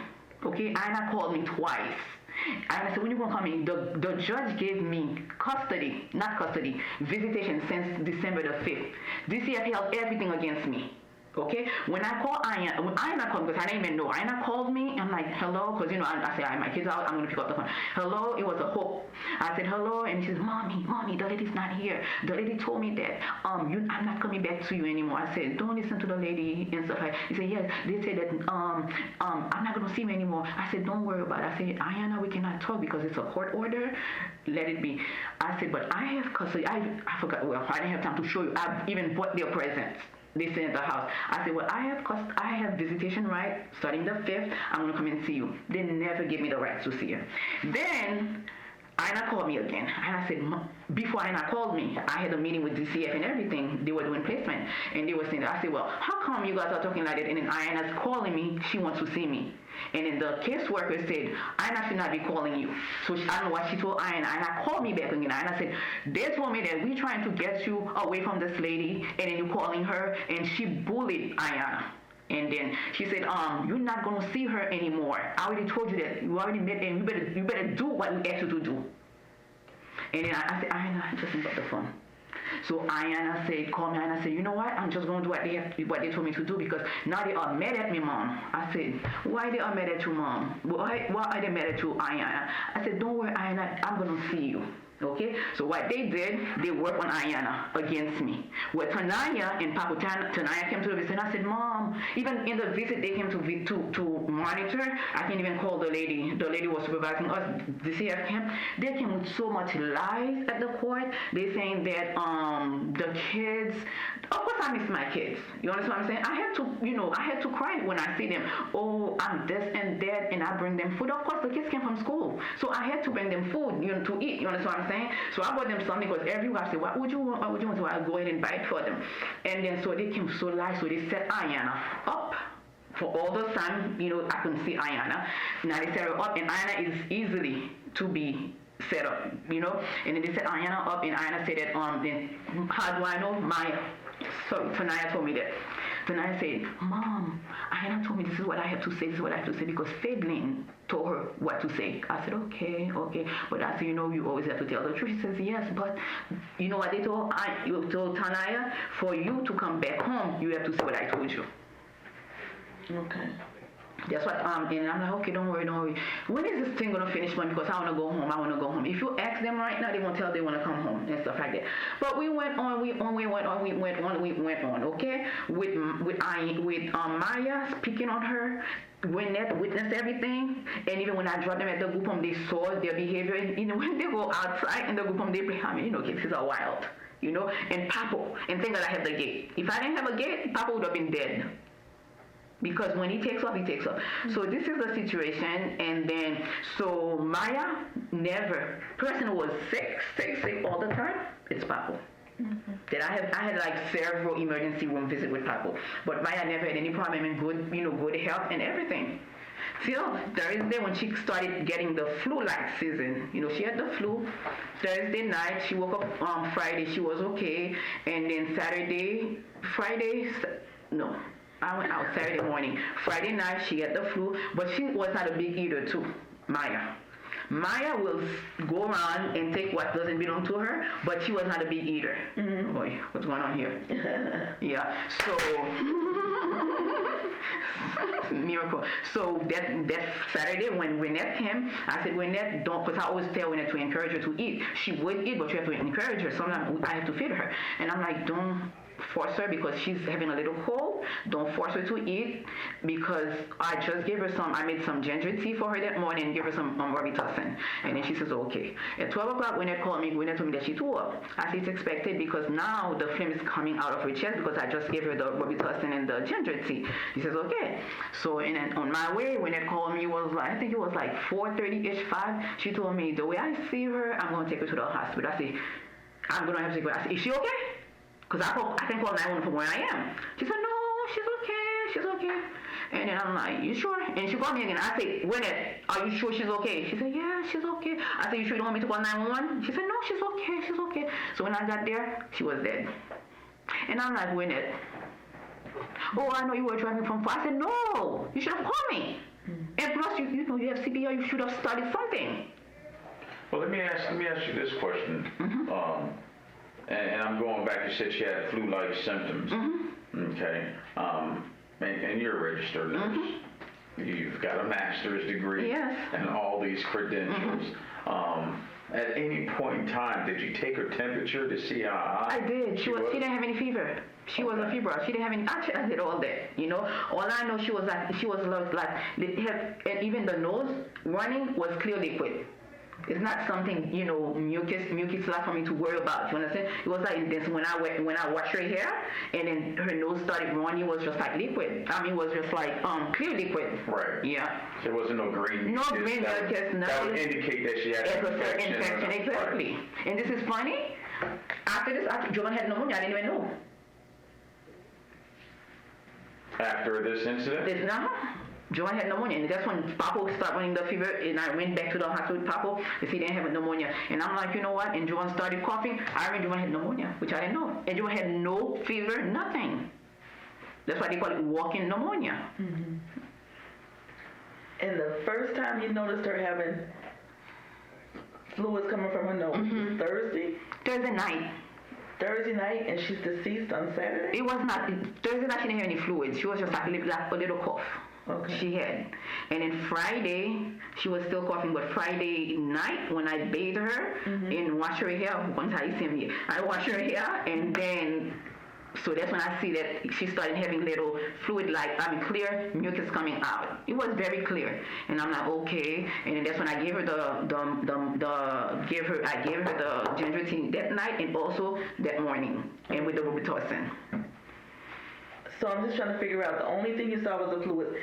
She wasn't experiencing anything else that you She was playing. Even they were telling me when I was in there at 3 o'clock when she had her snack, this piece of a cookie fell on the floor. She picked it up and ate it. And I said, you know you're not supposed to be eating from the floor. You understand what I'm saying? She was up and about. And this was Thursday? There was Thursday, Friday, and Saturday. Even when I left, when I was leaving, she said, oh, can I go with you? I said, no, because I'm not going to have enough space. I'll be back. And she says, okay, yeah.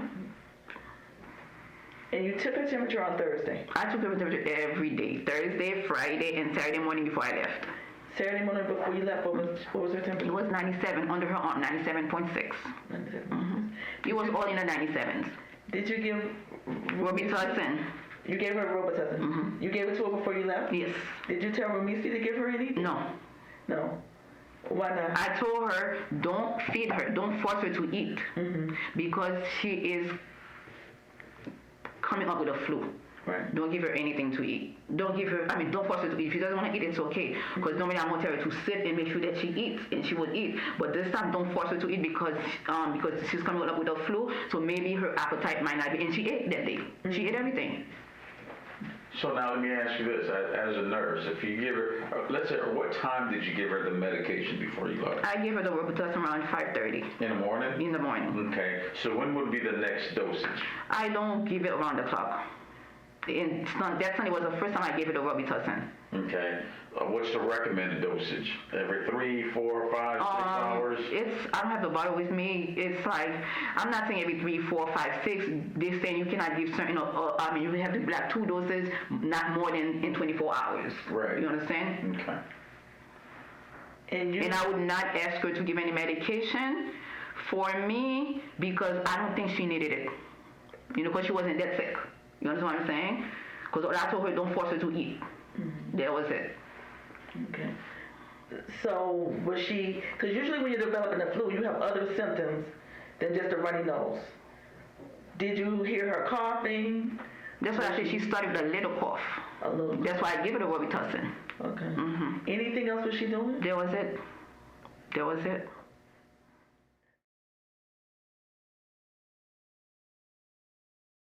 If you found this video informative, please consider leaving a like and subscribing to the channel, as it really helps support our work and allows us to continue covering important stories like this one. Thank you.